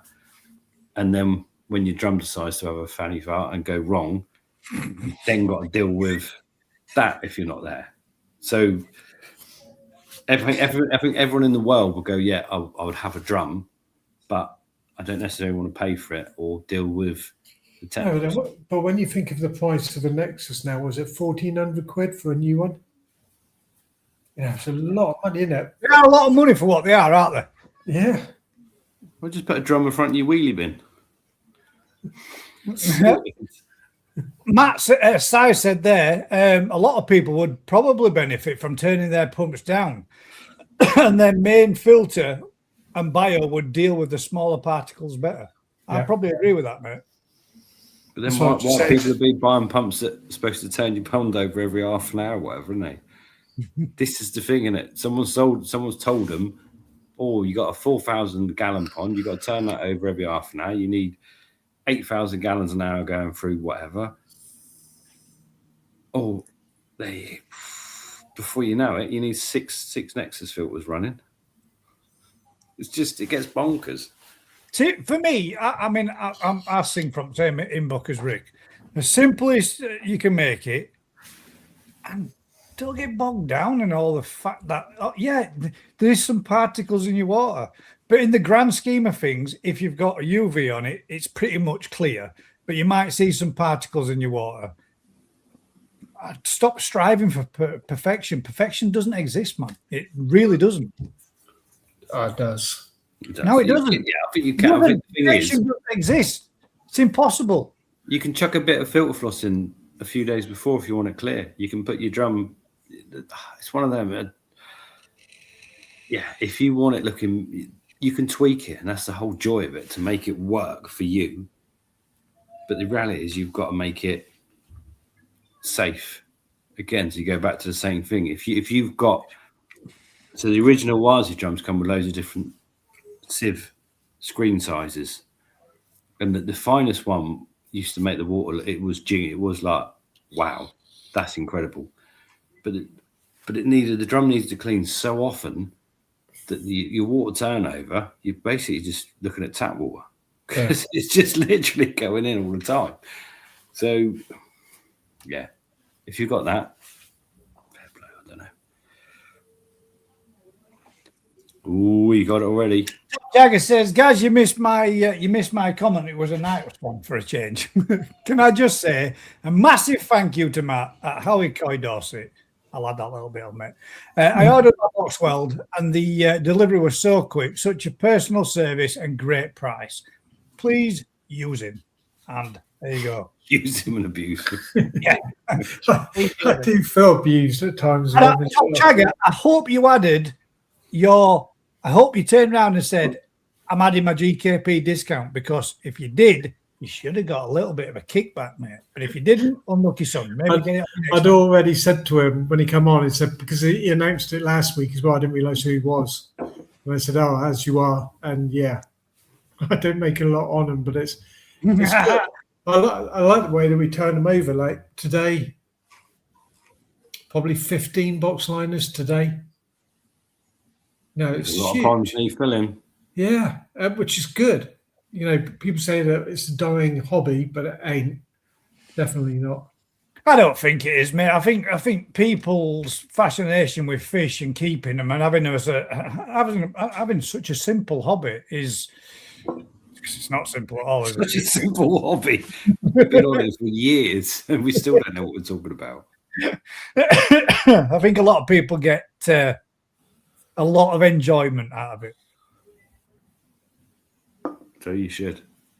And when you can grow your chilies with your wastewater and make a nice chili sauce, even better, isn't it? It's about time you ate one of these live, isn't it, Rick?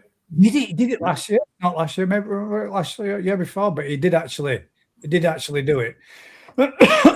Reducing the pumps is a great shout. Yeah, slow it run through, mate, and it will probably pull a little bit more out as well. But this is the thing that you go for. Okay, you can slow everything down and maybe get better water clarity, but find the ammonia and the water quality goes downhill. The old thing, isn't it? It's simple until things go wrong. Yeah, i.e. flukes. Do you know what? It's been real nice to be able to watch my fish and not seeing anything flash or anything twazzing around everywhere and twitching about all over the shop. It's been, I think we've got them under control. We won't say I got think there'll be a new fluke feed on the market before long. a new fluke feed, i.e. a food that your fish Fluke can feed, eat. yeah. The fluke's feed. Combat flukes through them consuming what they require from your fish, ingesting toxins to kill them. Sort of, yeah. Not toxins. But toxins to them. It's Superfoods to someone else. I think that it's coming. I can not smell it toxic in to the your air. fish, but toxic to the parasites to eradicate. But you think of all the other medications for the other animals, most of it is done orally or put directly straight onto the animal. So It's not easy with fish, though, is it? Yeah, imagine trying to use some spot-on flea treatment equivalent on your fish. I don't know. I got a chag that would come up and let me put it on his back. You got one clean fish, but what about the rest of them? Yeah, but the fact is, most of it would be just. But you wash can off. do what we do with the dogs. So you only treat one of your dogs because when the fleas jump from one dog to the other, he gets it and dies. Yeah, but that means that your others have to go to that point where they have to sit next to that guy and he gets to kill them all while everybody else is like. It's difficult, isn't it? I don't know. But yeah, I think it was on the. It's been. To be fair, it's been about for years. I can't believe it's not more prevalent in the For industry. me, more than anything, I just wish it's just say bollocks to this EU shit because we're not in it anymore. Since we came out of it quite some time ago, and let us just have shit that works. Just Because if it works, there's no point. You don't have to keep buying stuff, do you? So who is the food then, Rex? Stop talking cryptic. No, I'm not. I'm just no. To be fair, I didn't realise the Coppen's Top Koi Boost is like an anti-parasite food. They don't even advertise it. You can't even buy it. I thought it was just garlic, though. No. But at the end of the day, it'll be there soon. The problem is you won't get it through processing. Might not be that soon. Yeah, I don't know. Talking gibberish. has anybody got anything that you would like to ask? Any topics you would like us to discuss, or anything you would like us to have an answer about? I don't know, but you could buy flubenzidone in pig food, cattle food, chicken food. You could buy it in any. So basically, you get fluke treatment in every food bar for fish. Funny that, isn't it? Yeah, and then with all the animal ones, all it is a 3-week non-feed before slaughter. We're not eating a koi either. It's even worse. Exactly. So it should be easy enough. There can't be any restrictions on that side of it. So does that not make it? How everybody always calls it koi tax. Not so much of a koi tax, but we're being held to the point over a barrel. So we've got no choice but to keep buying and buying and buying and buying and treating and treating and treating and treating, which is obviously no fucking good for your fish at all. Constant different treatments, trying something else, week in, week out, damaging the gills in the long run and the process of all. And we're being held back because technically, if you can get it for everything else. He's found it on the internet. Here it is, Grandad. Here's the treatment. Okay. Papa, you was on the. I'm not on the. I'm on the. Now you're on it too. That were you. Did you see that? Give everybody a wave then. It's bedtime. Come on. You've made my hair go all spiky. Wave. Quick. There. Bye. Subscribe. Say that. No. Don't do it, mate. Night night. Oh, come on. Here's a good one. Night night, bud. Love you. Yeah. If something works too well, there's no market, is there? Do you remember? Is it the Philips thing? the light bulbs back in the 60s. Oh, yeah. To be fair, mate, yeah. You see, with that becomes so good. They actually developed a bulb that lasts so long. It was something like it do 20 times longer than a normal one, and then got to a point where they lost sales because it So they all works got so together well. and said, Didn't it? you can't sell that because we're not going to sell any more light bulbs. Apparently, out there in Dubai, that they always have to have. They've got to last longer than what they do over here in UK and other countries. They've turned around and said, no, you can make bulbs that last this long.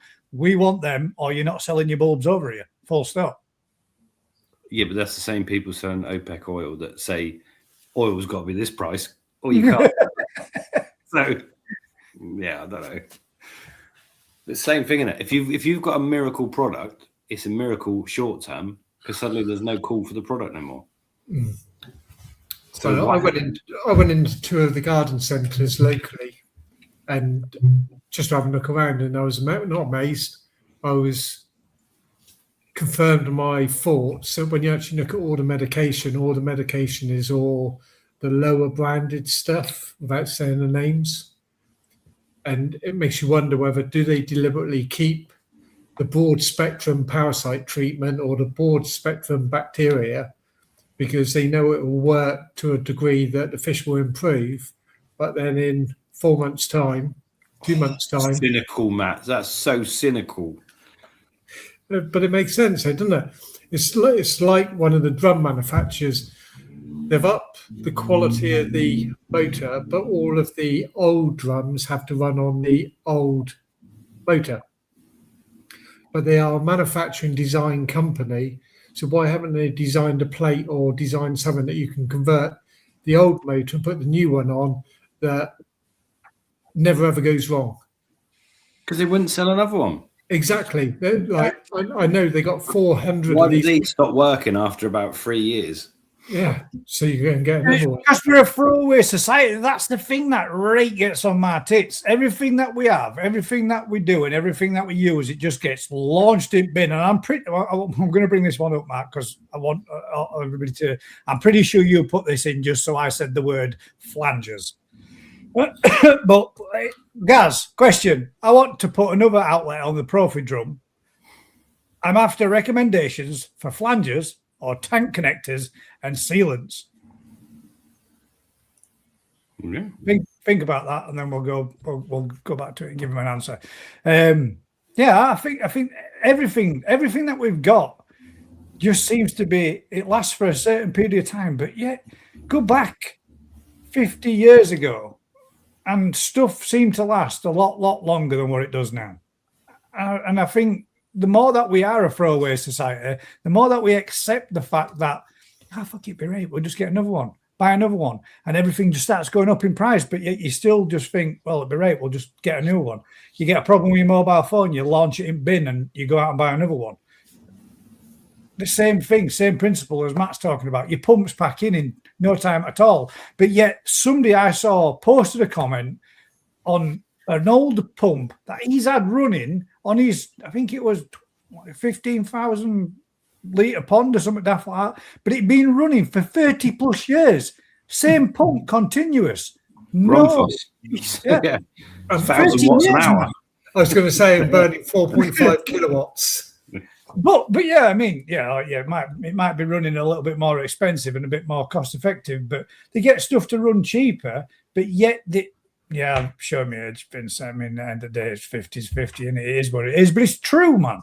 Everything doesn't last nowhere near as long as what it did before, and the quality of the building. The manufacturing specs of the materials used were better. Then you make it cheaper and cheaper, and then it doesn't. But it is, though, is it? It's not cheaper, is it? You get the make a sieve. So I've got a sieve that's 30 years old. It's banging. You buy a sieve now, it's broken in 2 minutes, isn't it? Because it's plastic and cheaper product, but the price of it ain't much more cheaper than what it was. It's probably more expensive. That way, What I didn't know until I started doing this as well is if you bought a pump that's got a 2-year warranty on it, and at 18 months that pump failed and you got a replacement pump, you've only actually got 6 more months left before your warranty is up, so your warranty doesn't restart just because you've got a new pump. Do you know what, Matt? I didn't know that either. Yeah. So if you take out, you get a brand new product, you get a pump, for example, 2 years old. At 18 months, it starts to pack up. You send it back. Then your guarantee picks up right from that point. So you've only got the remainder of your 2-year warranty left. Not a brand new product, which should be, to me, at the end of the day, it's a brand new product that you've given me right now to replace the one that went faulty. But I only get the remaining months left on its warranty, and then that's They it. know it's going to pack up in 18 months, so they're not going to keep replacing it. Shit, innit? A lot of skill goes into making these products that don't last quite as long as they should. Yeah, I mean, it truly is. Yeah, that's crap. That's wrong. You'd think, but it's not. It's the same with most electrical products that you buy and purchase if they were to pack in and go. But that's like an everlasting gobstopper then, isn't it? Because it would just go on forever. Walker had the right idea, mate, didn't it? But it's no good for business. There's a whole industry on the everlasting gobstopper. It's like buying a sack of food. It's not 15 kilos, mate. No, it's bottomless. You just keep on going. It will never run out. You sold me 15 kg. I've took 2 scoops out of it after it's gone. I don't know. Oh, dear me. We can play it so easy now, isn't it? You can buy ready-made anything for anything. Bonkers. Apps. Some of the stuff Ezra's granddad's made him on a 3D printer blows my mind. Like these fidgety 20s thing metallic. It's just like how he's just made that in his garage. And it is like the most complex thing you've ever seen. And it just puts the program in, presses a button, and it prints it in metallic paint, and they're all separate and they all move, but they can become a pyramid, they can become inverted, they can do all these weird stuff. They won't come apart. It's like that's just mental. There was a program in America where you on one of these printers, they would give you the program that you could print a high velocity rifle for long range shooting. Well, I didn't go that far. It was a fidget spinner. and then supply you 3 little metal bits that you needed, and you would put it into it, and that was it. Off you go. Yeah, I mean, if you look online, you can find prints for any pistol or anything and all sorts, man. You can free print off. It is crazy, but I mean, have you seen the price of a 3D printer? A good one. They ain't cheap, man. That ain't no little cheap toy. I mean, you can get a cheaper one, but again, it packs in 6 months, and your guarantee for 2 years has gone for a shit.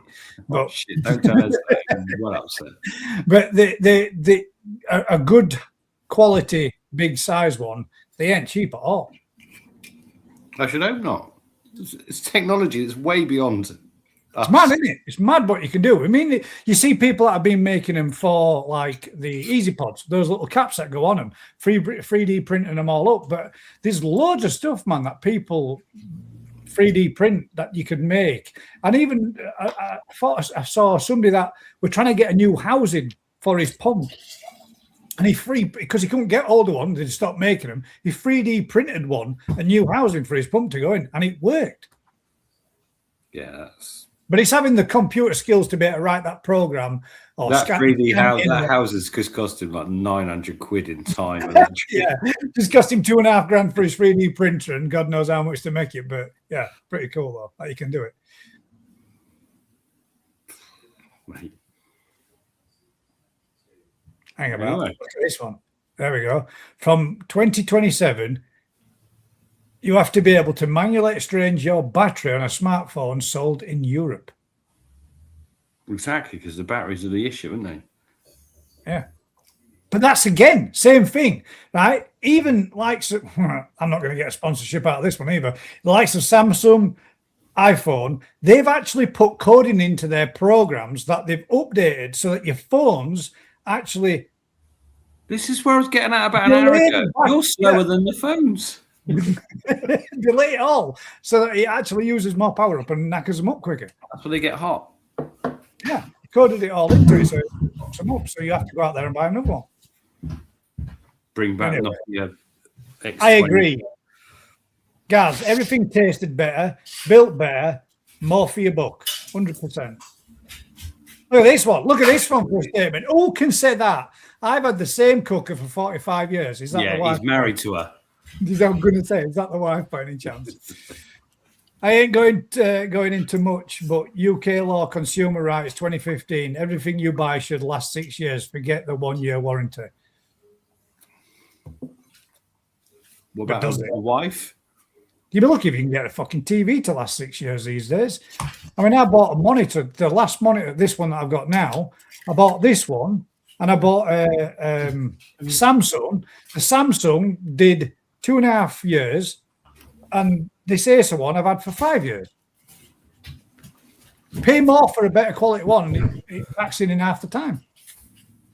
And it was the wife. There you go. There you go. Got him. Saw it coming. Could have Should said we do the a mother. little bit? Should we do a little bit of koi appreciation? Yeah, there's plenty I don't of suppose them. there's any on there, is there? There's loads. There's not loads, but there's a few. I'm hoping that again, Matt Seaver's on there. Let's have a look. Let's get into it. We'll do a little bit, and then we could. Oh, in fact, actually, one thing I will share before I do is I will share this one too. And this is for Marco, just for you, mate.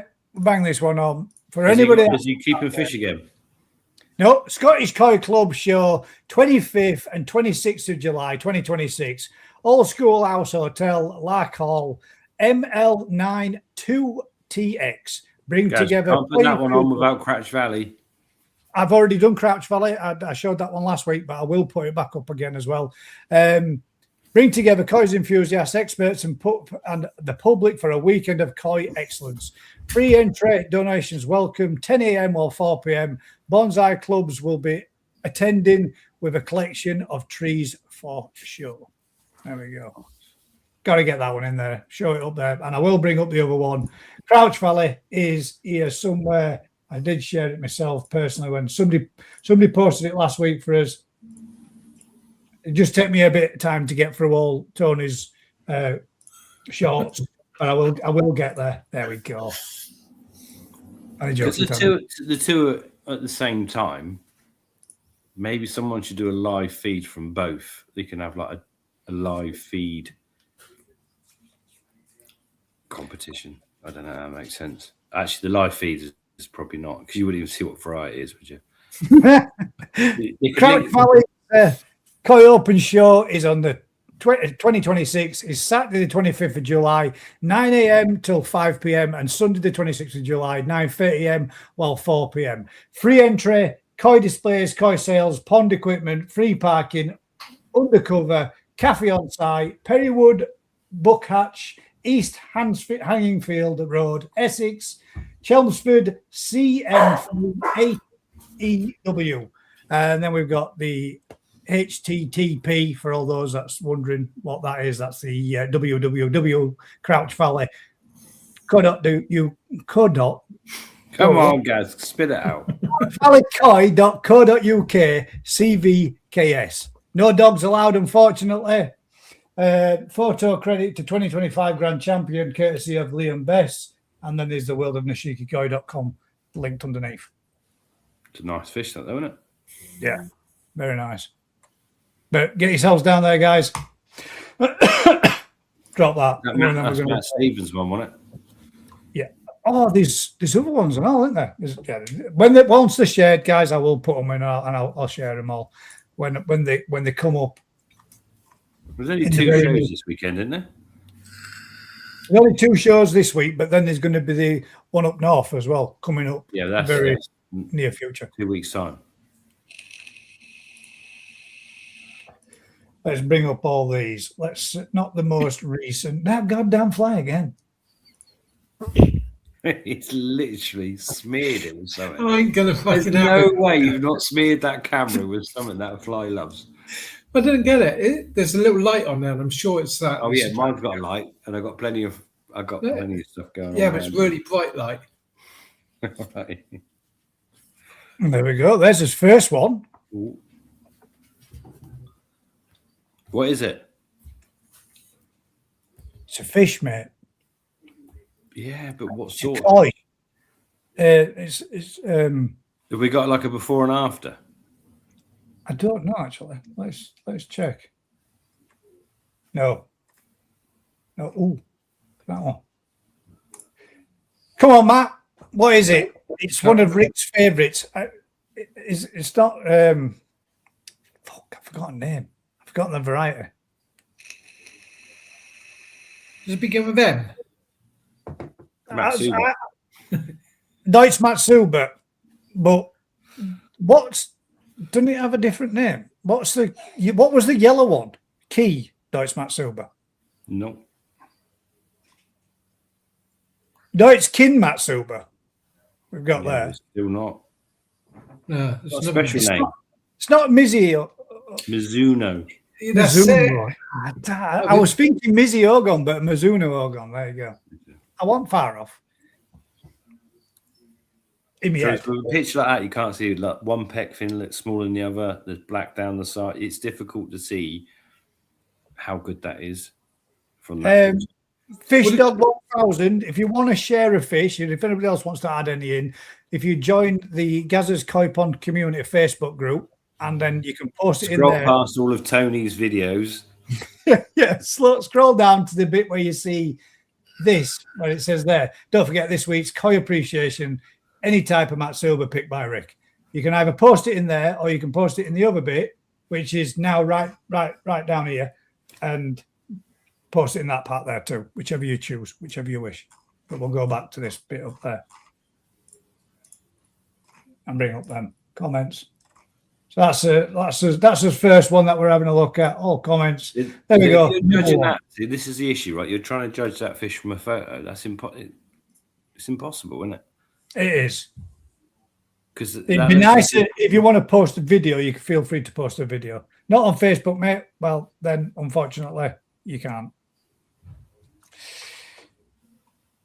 Join Facebook. Yourself there out on social media. Him. I'll send you the number. Yeah, do that. But you can't WhatsApp me because I only have it on my phone and I'm using that as a camera, so it won't come through.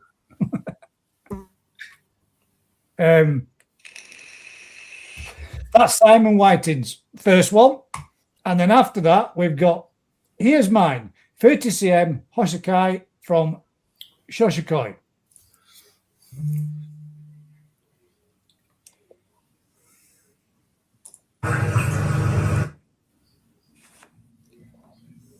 Now, this is like we were saying the other week when we were saying it is and it's not kind of really, is it? But this one is a little bit, you can see the darker sumi to each scale, whereas the other one was a lot fainter and a lot lighter when you were saying it's a ghost koi. This is a proper Gin Matsuba. That's lovely. Yeah, I was meaning the one that we were looking at last week. All right. Someone needs to put some anesthetic in that bowl. Yeah, that one's it's a bit wide up, that fish, isn't it? Let's see if we can freeze it. Oh, good. Oh, the first one, yeah, was good. Yeah, the first one was. I just wanted to try to see if we can get pecs looking a bit. Pause, you bastard. There we go. Nice. That's reasonable. That is almost. Yeah, that's pretty good. Yeah, I like that call. Active little bugger. I sent another video. Yeah, I've seen you putting a few, mate. But again, nice fish.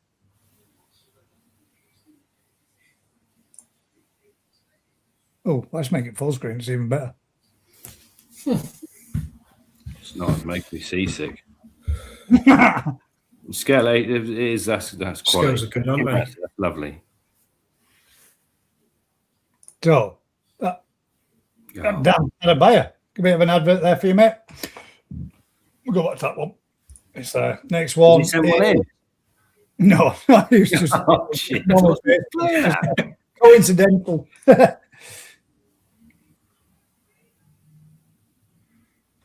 I was waiting for it to move. Is it not moving one? Yeah. That's Reese's. There's not much we can. Now this is. It's nice, isn't it? But this particular one's been sent in from Indonesia.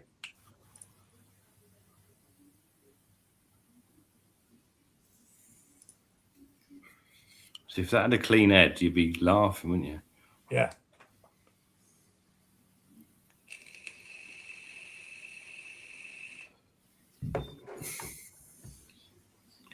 It's nice. It's the body's lovely. Nice body, nice. Just if that head had been pure, brilliant white, then it would have been a belter, wouldn't it? Dirty head and lines on nostrils. I think the head's trying to tell you something. That it's something else. Yeah, it's weird, isn't it?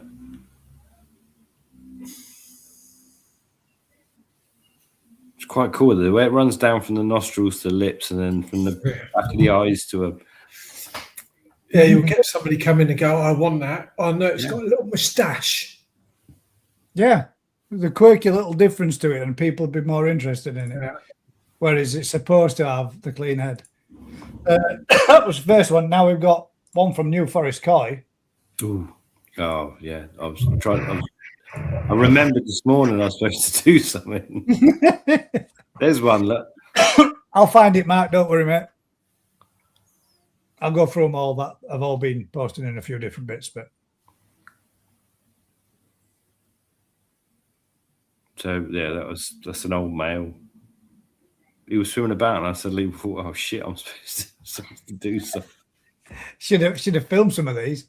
Matt, did you enter one? Did you have no? Oh man, I've pulled all the strings out here. I've filmed it from abroad above.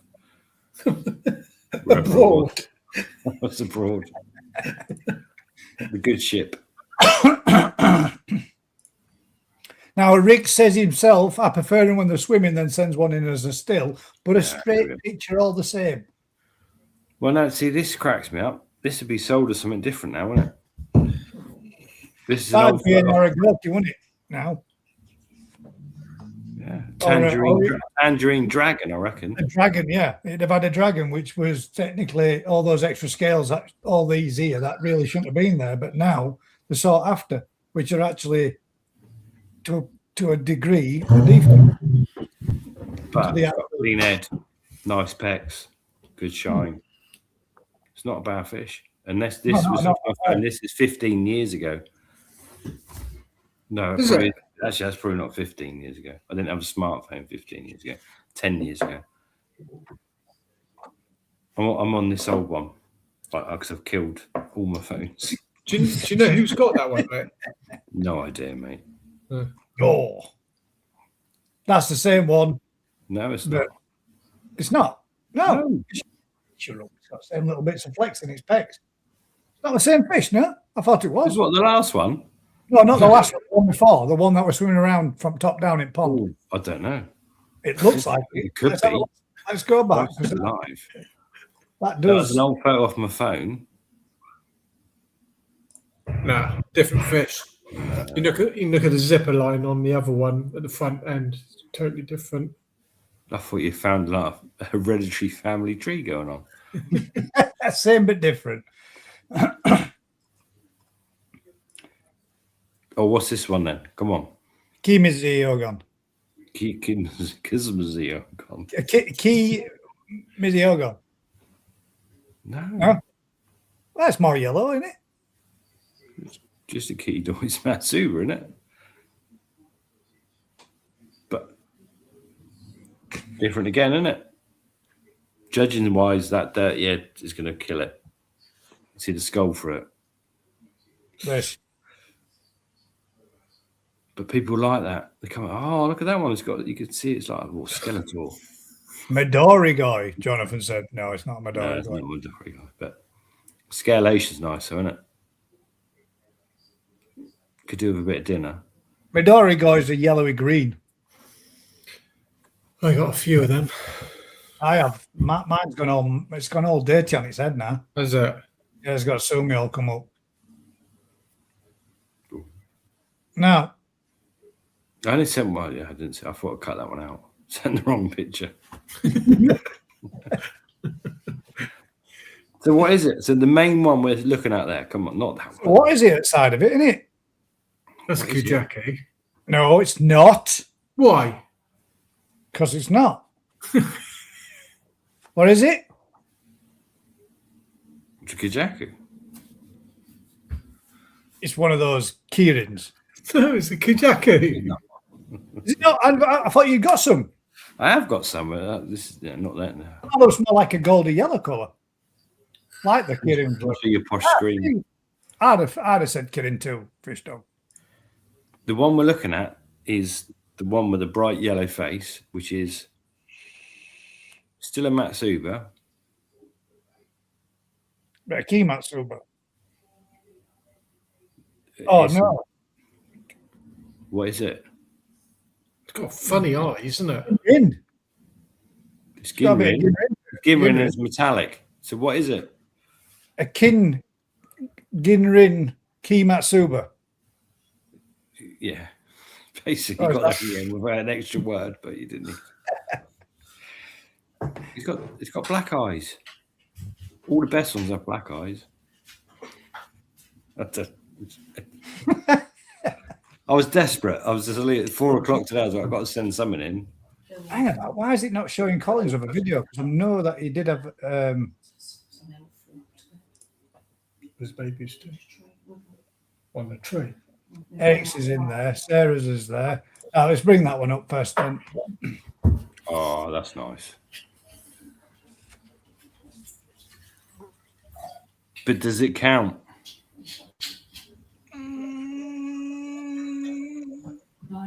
I'm going to say no because it's got white in the tail and white in the pectorals. Sorry. No.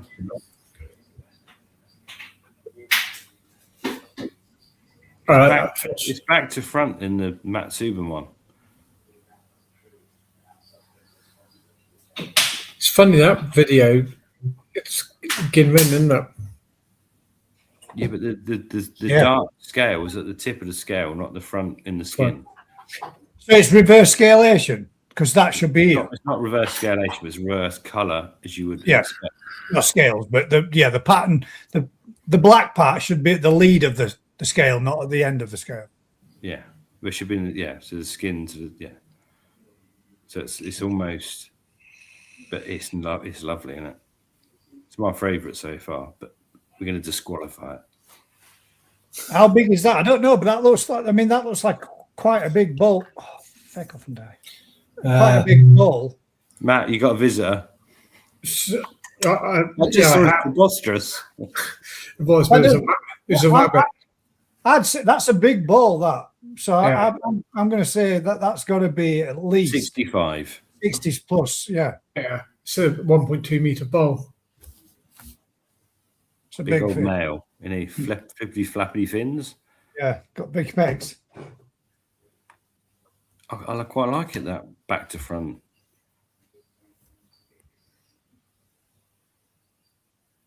Nice. So move on to.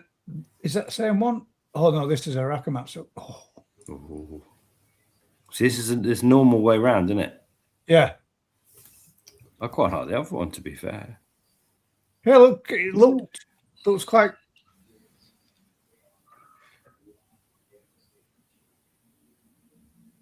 Yeah. Again, that's a slab of a fish as well.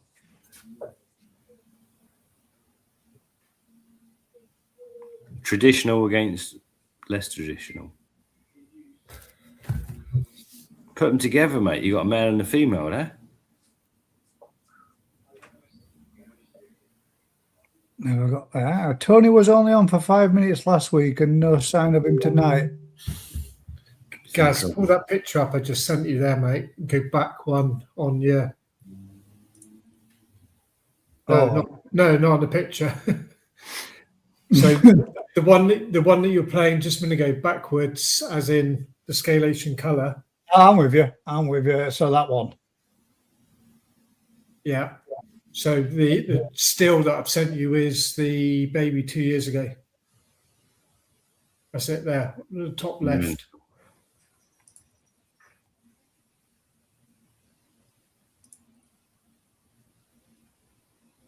That's We're nowhere mad. near. Yeah.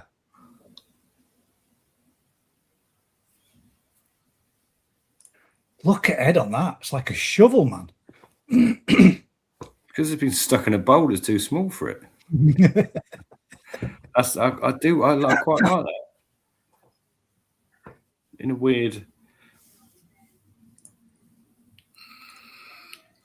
How would that get on at a show then, Rick, if it's backwards, as you put it? I'm not even sure it's backwards. It's just so far to the tip of the scale, it just looks different.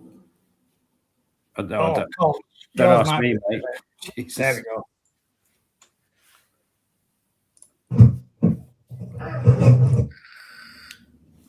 A little bit more chilled out in that one.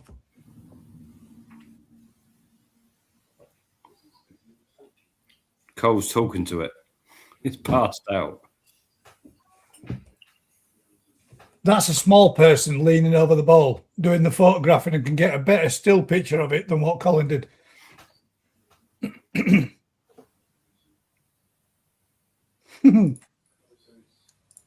There we go. You did get a nice top-down view on it too.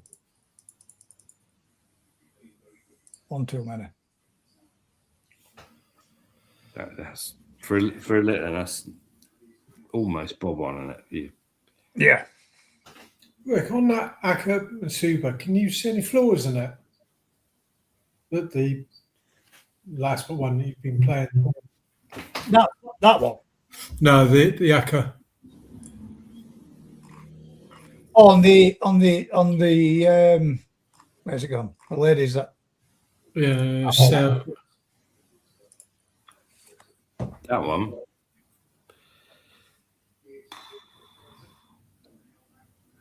Scalation's been, isn't it? The body's a bit lacking at the back end.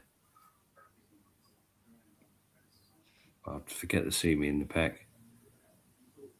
I think it's just literally it looks better from that angle. But yes, it's a female carrying a lot of eggs, so it's heavy and then too slim. But other than that, it's mint. So the Ginrin part of it doesn't make any difference. That's what is it, Ginrin though, isn't it? Just round the outer parameter of the scale when it's just around the circle edge. Cadogin, yeah. I think the body's the only thing that perhaps. So you saying it is? So you saying it is Gin? No. I'm not seeing Gimmer in that. I thought there were a little bit of a line around scalation. Let's play it again. I don't see there's no Gimrin in that for me. That is purely you got the odd scale down towards the back end that the alignment's not great, but it's the body's a bit short. And it's not as good down the back end as it is the front. The front half of the fish is awesome. Back end's a bit pinched in, but And that's just because of the eggs. Yeah, but partially with the eggs and it's just body structure in it. It's just not got the frame, not got the bone structure at the back end. But To carry that weight that it's carrying up front. That's the difference between yeah. Where did Eric's go? Sure, he just posted one. There we go. That's a bruiser.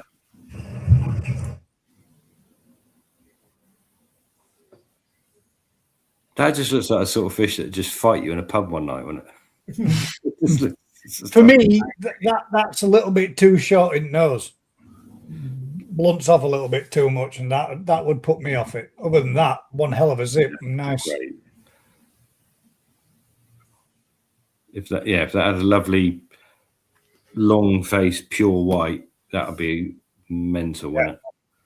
It just looks like it's had too many fights. Someone broke its nose one night. It looks less so when it comes up like that, but it is a bit shooty off it. Like a pug. Yeah, short nose. Just it needed a little bit more length to it, like that has.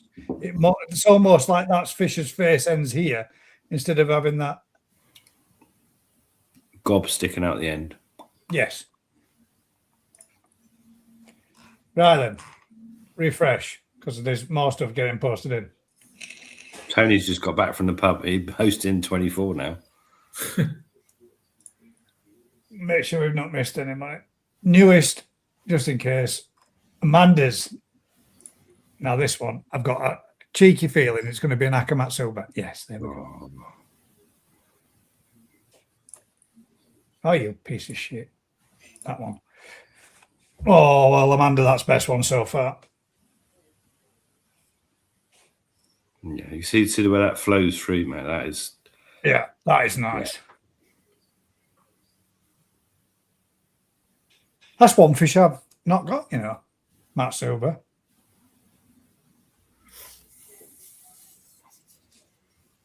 I'd say that's nearly faultless, isn't it? I'd not. Yeah, that's lovely. Perhaps a little bit lighter between the scales just to make them stand out a bit more. But other than that, that's good, isn't it? Yeah. Female.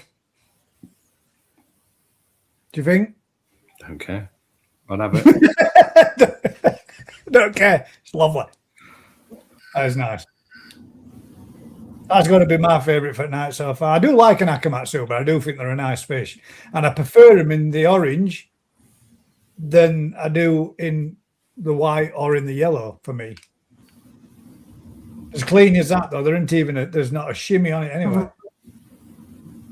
It's so much It's so much easier though with a smaller fish, isn't it?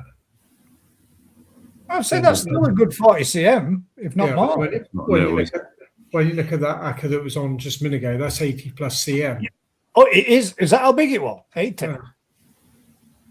Yeah, but that's the whole point. That's why big fish win the shows, isn't it? Because the judges know that and take it into consideration. Yeah.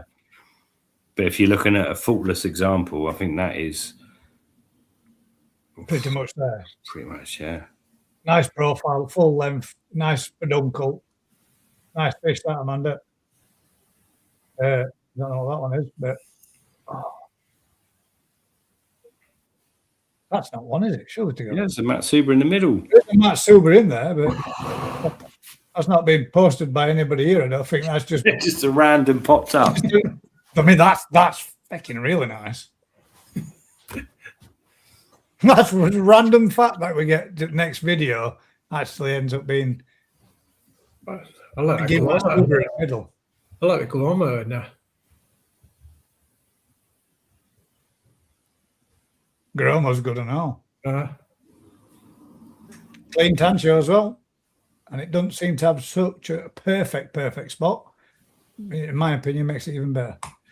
Right, so we did get any more in there. Coles were seeing his second one. Drop off that, go down to that. Oh, what am I doing? Going to that. And we had, I think we might have had a few posted in here too.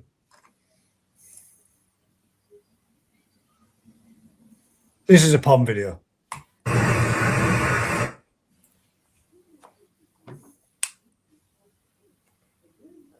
Looks like DT Coy's been around there and made a couple of holes in your netting for you beforehand, just so you didn't feel so left out last week.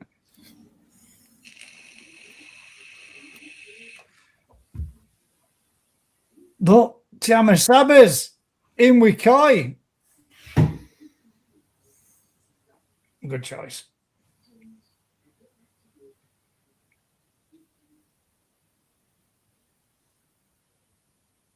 A small offering for him and all. Is that Shuru Suri, isn't it?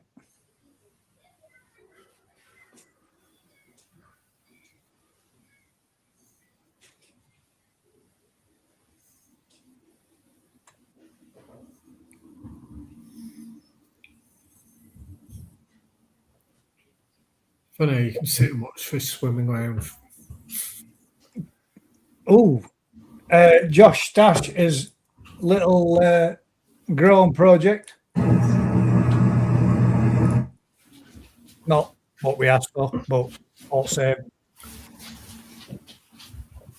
Bloody nice, lovely.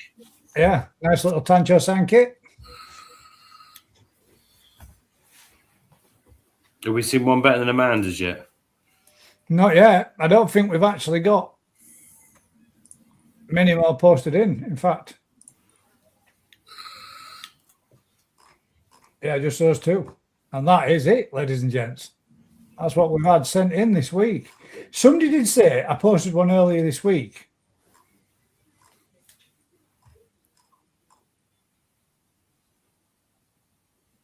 Pond tip nobody asked for. That will post it in. Give that a thumbs up. I don't think we've got any more. Somebody said that they had posted one.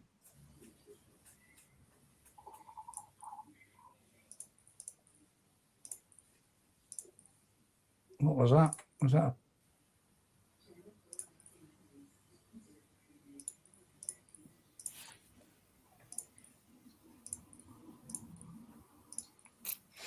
I'm sure I just saw somebody's comment come up there saying I posted one earlier this week, but not in there. Where did you post it, mate? I think ones I've seen, Amanda Smith's lovely. Yeah. To be fair, Amanda's takes that by a long mile for me. If that one, Matt, you're saying 85 cm, whatever, that's pretty mega, and that would win in a show against what we've seen tonight because of the sheer size of it. But yeah, you take that into consideration when it gets that big. Yeah, well, it was certainly the high 70s, touching into 80. I'm sure it is. You know who it is, Rick? Ask me, fuck. That's the Phantom Ginrin. No, the Phantom Ginrin. Sorry, mate. I don't know where it's gone. That was the Phantom Ginrin. Yeah. Or is the Phantom Ginrin. Or the owner of the Phantom Ginrin. Yeah. Get out. Yeah. It's difficult, isn't it?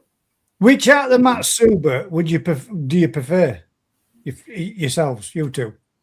Aka, Yin, Key? To be honest, I think the Mizuno Ogons, mate, good ones of them look amazing. When you go to Irasawa's or Marase, whatever he calls himself, and there's just the week folder. Nice one. I'll have a look while Rick's massive ponds of them. You don't see them anywhere else, and they look mega. They get big. They look good. I don't know whether they're not more. I suppose he's the only breeder that does them, isn't he? Really? So. To be fair, Rick, the one that you sent me, the yellow one, that was absolutely mint. And fecking Erin at it. That was one that right pissed me off. Yeah, it's mad. I don't know. So like the yellow dragons become popular, but they're not a patch on what he does. But they're different, I suppose. But I suppose it's marketing, isn't it? If someone marketed his ones 5 years ago, they would be like the most desirable thing in the world. Yeah, and gave them a special name. Special name. Trying to see if I can.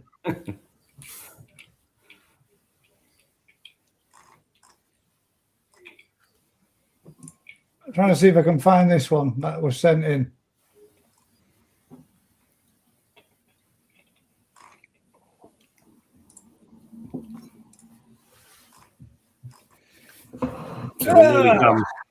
No. Koi of the week. Is this it? Mark. It is. I found it, Mark. It better be good now. It better be. I'm only joking, mate. It's nice to see and watch people's fish. Not that sound off. Is it in there somewhere? Koi of the week. And we're looking for a Matsuba of some description.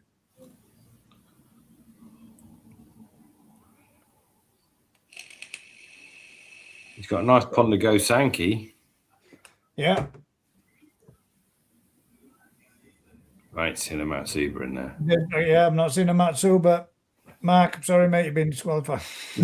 But thank you very much for sharing your pond and your fish and your stock with us. Amanda, I'm going to have to say 100% you take the Koi appreciation this evening. Oh, That's God, the thing. With the photos of village, you don't get the size, do you? So Matt obviously has inside knowledge on the size of one, which is if you saw them in the show, it would be poles apart. But actually, in a photo and a video, A man just wins. Just, Yeah, that will bang on. in a show. Elation, That big, perfect body. and the next one's that big. It's a different world, isn't it? That's what I was saying to Sean today when I was down there. Was you can buy fish that look absolutely perfect at 20, 25 cm. Much But it's easier. not. But it's not until they get bigger that, like with Sean's fish, they're all big girls and boys. And you look at them, and you can pick fault in them for a scale or a shimmy or something like that, but you would never ever have seen it as a young fish. So when you go to the shows and you see these big fish, you can appreciate actually if they are perfect. Mint. Yeah, how that is 1 in a million to get to that size and be to that quality. So it's a different world. Every 10 centimeters they put on is just like 100 times harder. Yeah. Yeah. That is literally so we can compete in the small sizes, but we ain't competing in the big sizes. Mm. And that's just how it is, isn't it? It's mad when you see the fish over there at that, like in Japan, when you see them out there at 90 to 100 plus, and they are immaculate. It's mint to see fish like that, and to see you don't just see one, you see hundreds of them, and you think, oh, God damn, how much it must take to get what the length of time it's taken to get that fish to look that good is. Yeah, how many fish they've actually gone through to get to that. Yeah, to get that one. Yeah, particularly if it's a hobbyist over there or even the breeders. If they've identified so many fish that are going to have that potential at that size in 3 years' time, it's hundreds of fish, thousands of fish. Thousands, yeah. What would you like to see for next week, guys? What fish would you like to see as the koi appreciation for next week? Go out Speak there. now. I'll hold your piece. What do you think? What would you like to see, Matt? What? The most simple, just kahaku. Just a straight normal. A kahaku. Just literally the most common as muck, the hardest to do. Not quite the hardest to do, but pretty much. Shower. Hardest. No, kahaku. No, I'm saying, would you say shower was the hardest to produce? I think he's the hardest to do. Showers, there's too many. Let them off for this and let them off for that.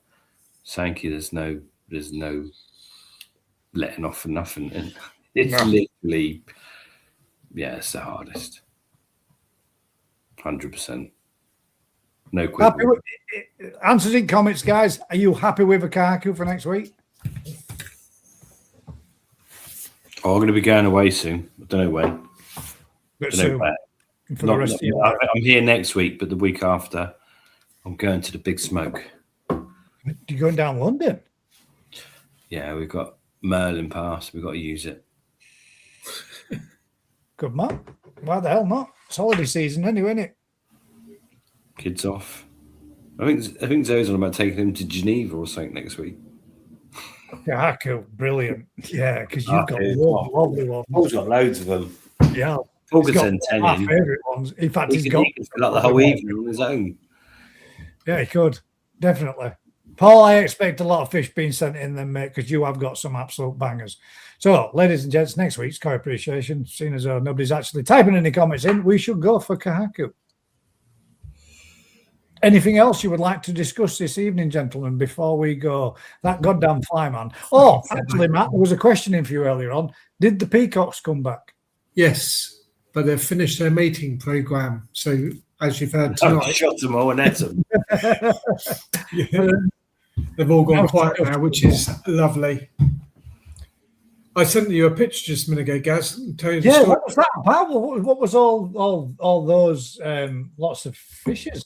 Well, this guy that sent me the email, he'll never be on this. I'll tell you the story. So what? Will you never be on it? Was he being arrested? He's never going to be on YouTube. I've had to blow it up a little bit, guys, because it's not quite. It's a small photo, so I can't really share it by that. I'll blow this up. I'll blow it up a little bit, as big as I can get it without it looking. Look at size of buttons. So he wanted me to give him a price to replace all those fish. And I said, well, that's impossible. I can give you a shop price if you were going to go and buy goldfish and koi that were pretty minging anyway. But basically, he lost all of his fish and he was doing an insurance claim on it because he had a roofer come in to jet wash off his roof and he used a chemical to get everything off. Oh, no. And what he never told the roofer was his guttering ran into his pond. Shit. Yeah. So literally, they'd been up there an hour, started treatment, started power washing off. They all looked down and all the fish were dead in the pond. So definitely don't put your guttering into your pond. God damn. That was an expensive clean of your roof, wasn't it? Yeah, but it's a funny one because, like, I keep thinking about it. Whose fault is it? You know, he's blaming the builder. And I'm like, is it the builder's responsibility? Well, I mean, he contracted somebody in to clean his roof. The guy cleaned his roof, didn't he? He didn't not do what he set out to do. He didn't tell him that ran off and into his pond. If he had have told him that it run off into his pond, I'm guessing that he would have probably either diverted it or not used the chemical. I don't think he's got a leg to stand on. I don't think he has. I don't think he can blame the builder for that. I mean, it's a bit harsh, especially if he didn't tell him. No, how's the builder supposed to know that your grey water goes into your pond? Yeah. Whatever, innit? No. Yeah, but that's horrible, isn't it? Yeah. It happens, doesn't it? Still, again, it's like you say, it's the perfect storm, isn't it? Again, somebody else has lost everything from human error, and it's gone to tits. Does anyone else notice anything about the photo? He put the food recycling bin there, like he's going to get all his fish in that. He's not getting the fish like that. Did you see it? No, just me.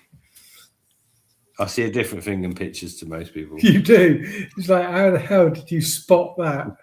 What did you spot? I reckon you were looking at it thinking, there's another little filter there. I could use that. A little bit. Yeah, he's put his little food recycling bin out to put all the waste food in, but there's nowhere those fish are going in there. It's funny because on my pet shop license, when I was done last year, and I said to her about the food, no, she asked me, what do I do with any dead stock? And I was like, wow, it's easy here because I live in the countryside. I got all the animals around the outside, fling it over the hedge. Fling it to the fox. But Yeah, he flings it to the fox and then he sits waiting for the fox. Oh, you saw it last week, did you?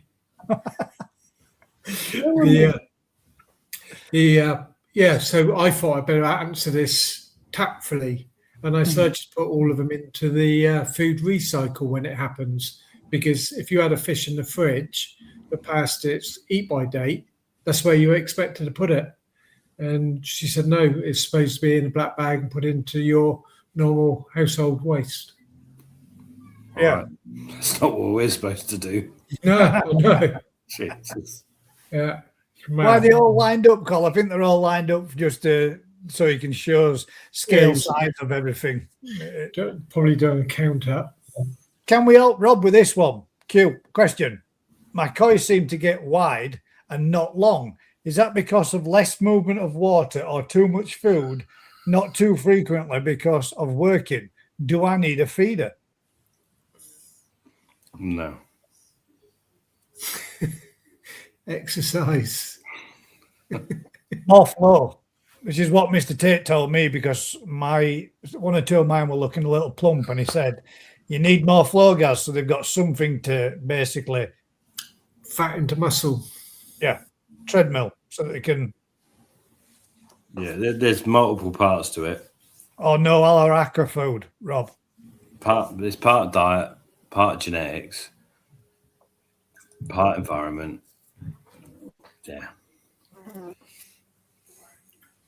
It's not an easy fit question, is it? Because if you had a grass carp in there, it'd still be long and skinny regardless, wouldn't it? Sorry. The genetics suggests they're going to get fat. I can't agree with you there, Mark. No, because I like the goldfish. The goldfish look pretty good. No, but the funny thing was there was 76 koi in that pond. And I zoomed in on that picture as many times as I could, and I couldn't see anything apart from 4 koi in the shed. But did you have a whole shit ton of fucking Bendigo then? Yeah, it was like it was a load of comets and stuff. So there you go. It's another answer. You can't claim on insurance for goldfish if you claim them to be koi, can you? Matt, I'm going to put you in a time machine with that fly and see if you come out like the fly at the end. He's worse than the dogs. At least he sticks with me. That film's a great film. I can't believe he's managed to stay in there for 2.5 weeks. Only in Matt's house because he keeps smearing blood on it every day. Keep the fly there. Right then, ladies and gents. We're going to leave it at that. Matt's getting into a time machine with a fly. Yeah. Oh, do you remember that old film? What was that called? The Fly. Doctor Who. The Fly. No, what's the dude called? What's he called? Because he's also in Jurassic Park. What's he called? The actor. Fly Man. No, it's not called. Somebody's gonna post it in here before I. In fact, this week, Rick, we'll let you sign us out. How about that? See how well you do this week. You got to practice. You ready? We Yeah, sign off. Go for it. If you'd like to join us for a pint once a week for an undistinguished amount of time because we don't know and no one knows what's going on, then like and subscribe to Gaz's Koi Pond channel. Is that so with this one? Good night. God bless. And it's coming home. It's good. It went home to Spain. That's where it is. I'll show you. Are you ready for this, guys? Usual thing, guys. If you've been enjoying this kind of content, do us a huge favor. Like, share, subscribe. Tell a friend. Till next time, guys, keep smiling. And we'll see you on the next one. That's it. Keep smiling. God bless. Join us for a beer next week. Kaku. Koi appreciation. There'll be some good ones in that. Yeah, looking forward to that one. Should be good. Niall, have a good one.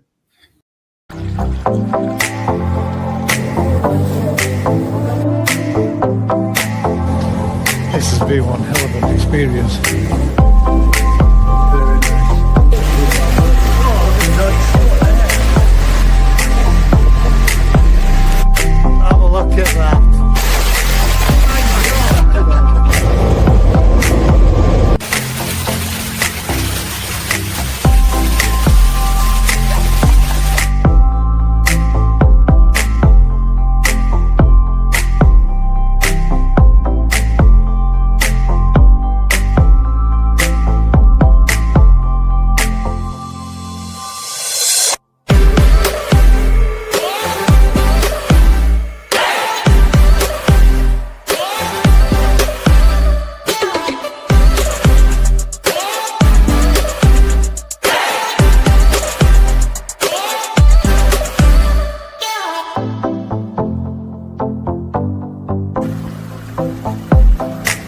New change in the garden. Made a little secret area.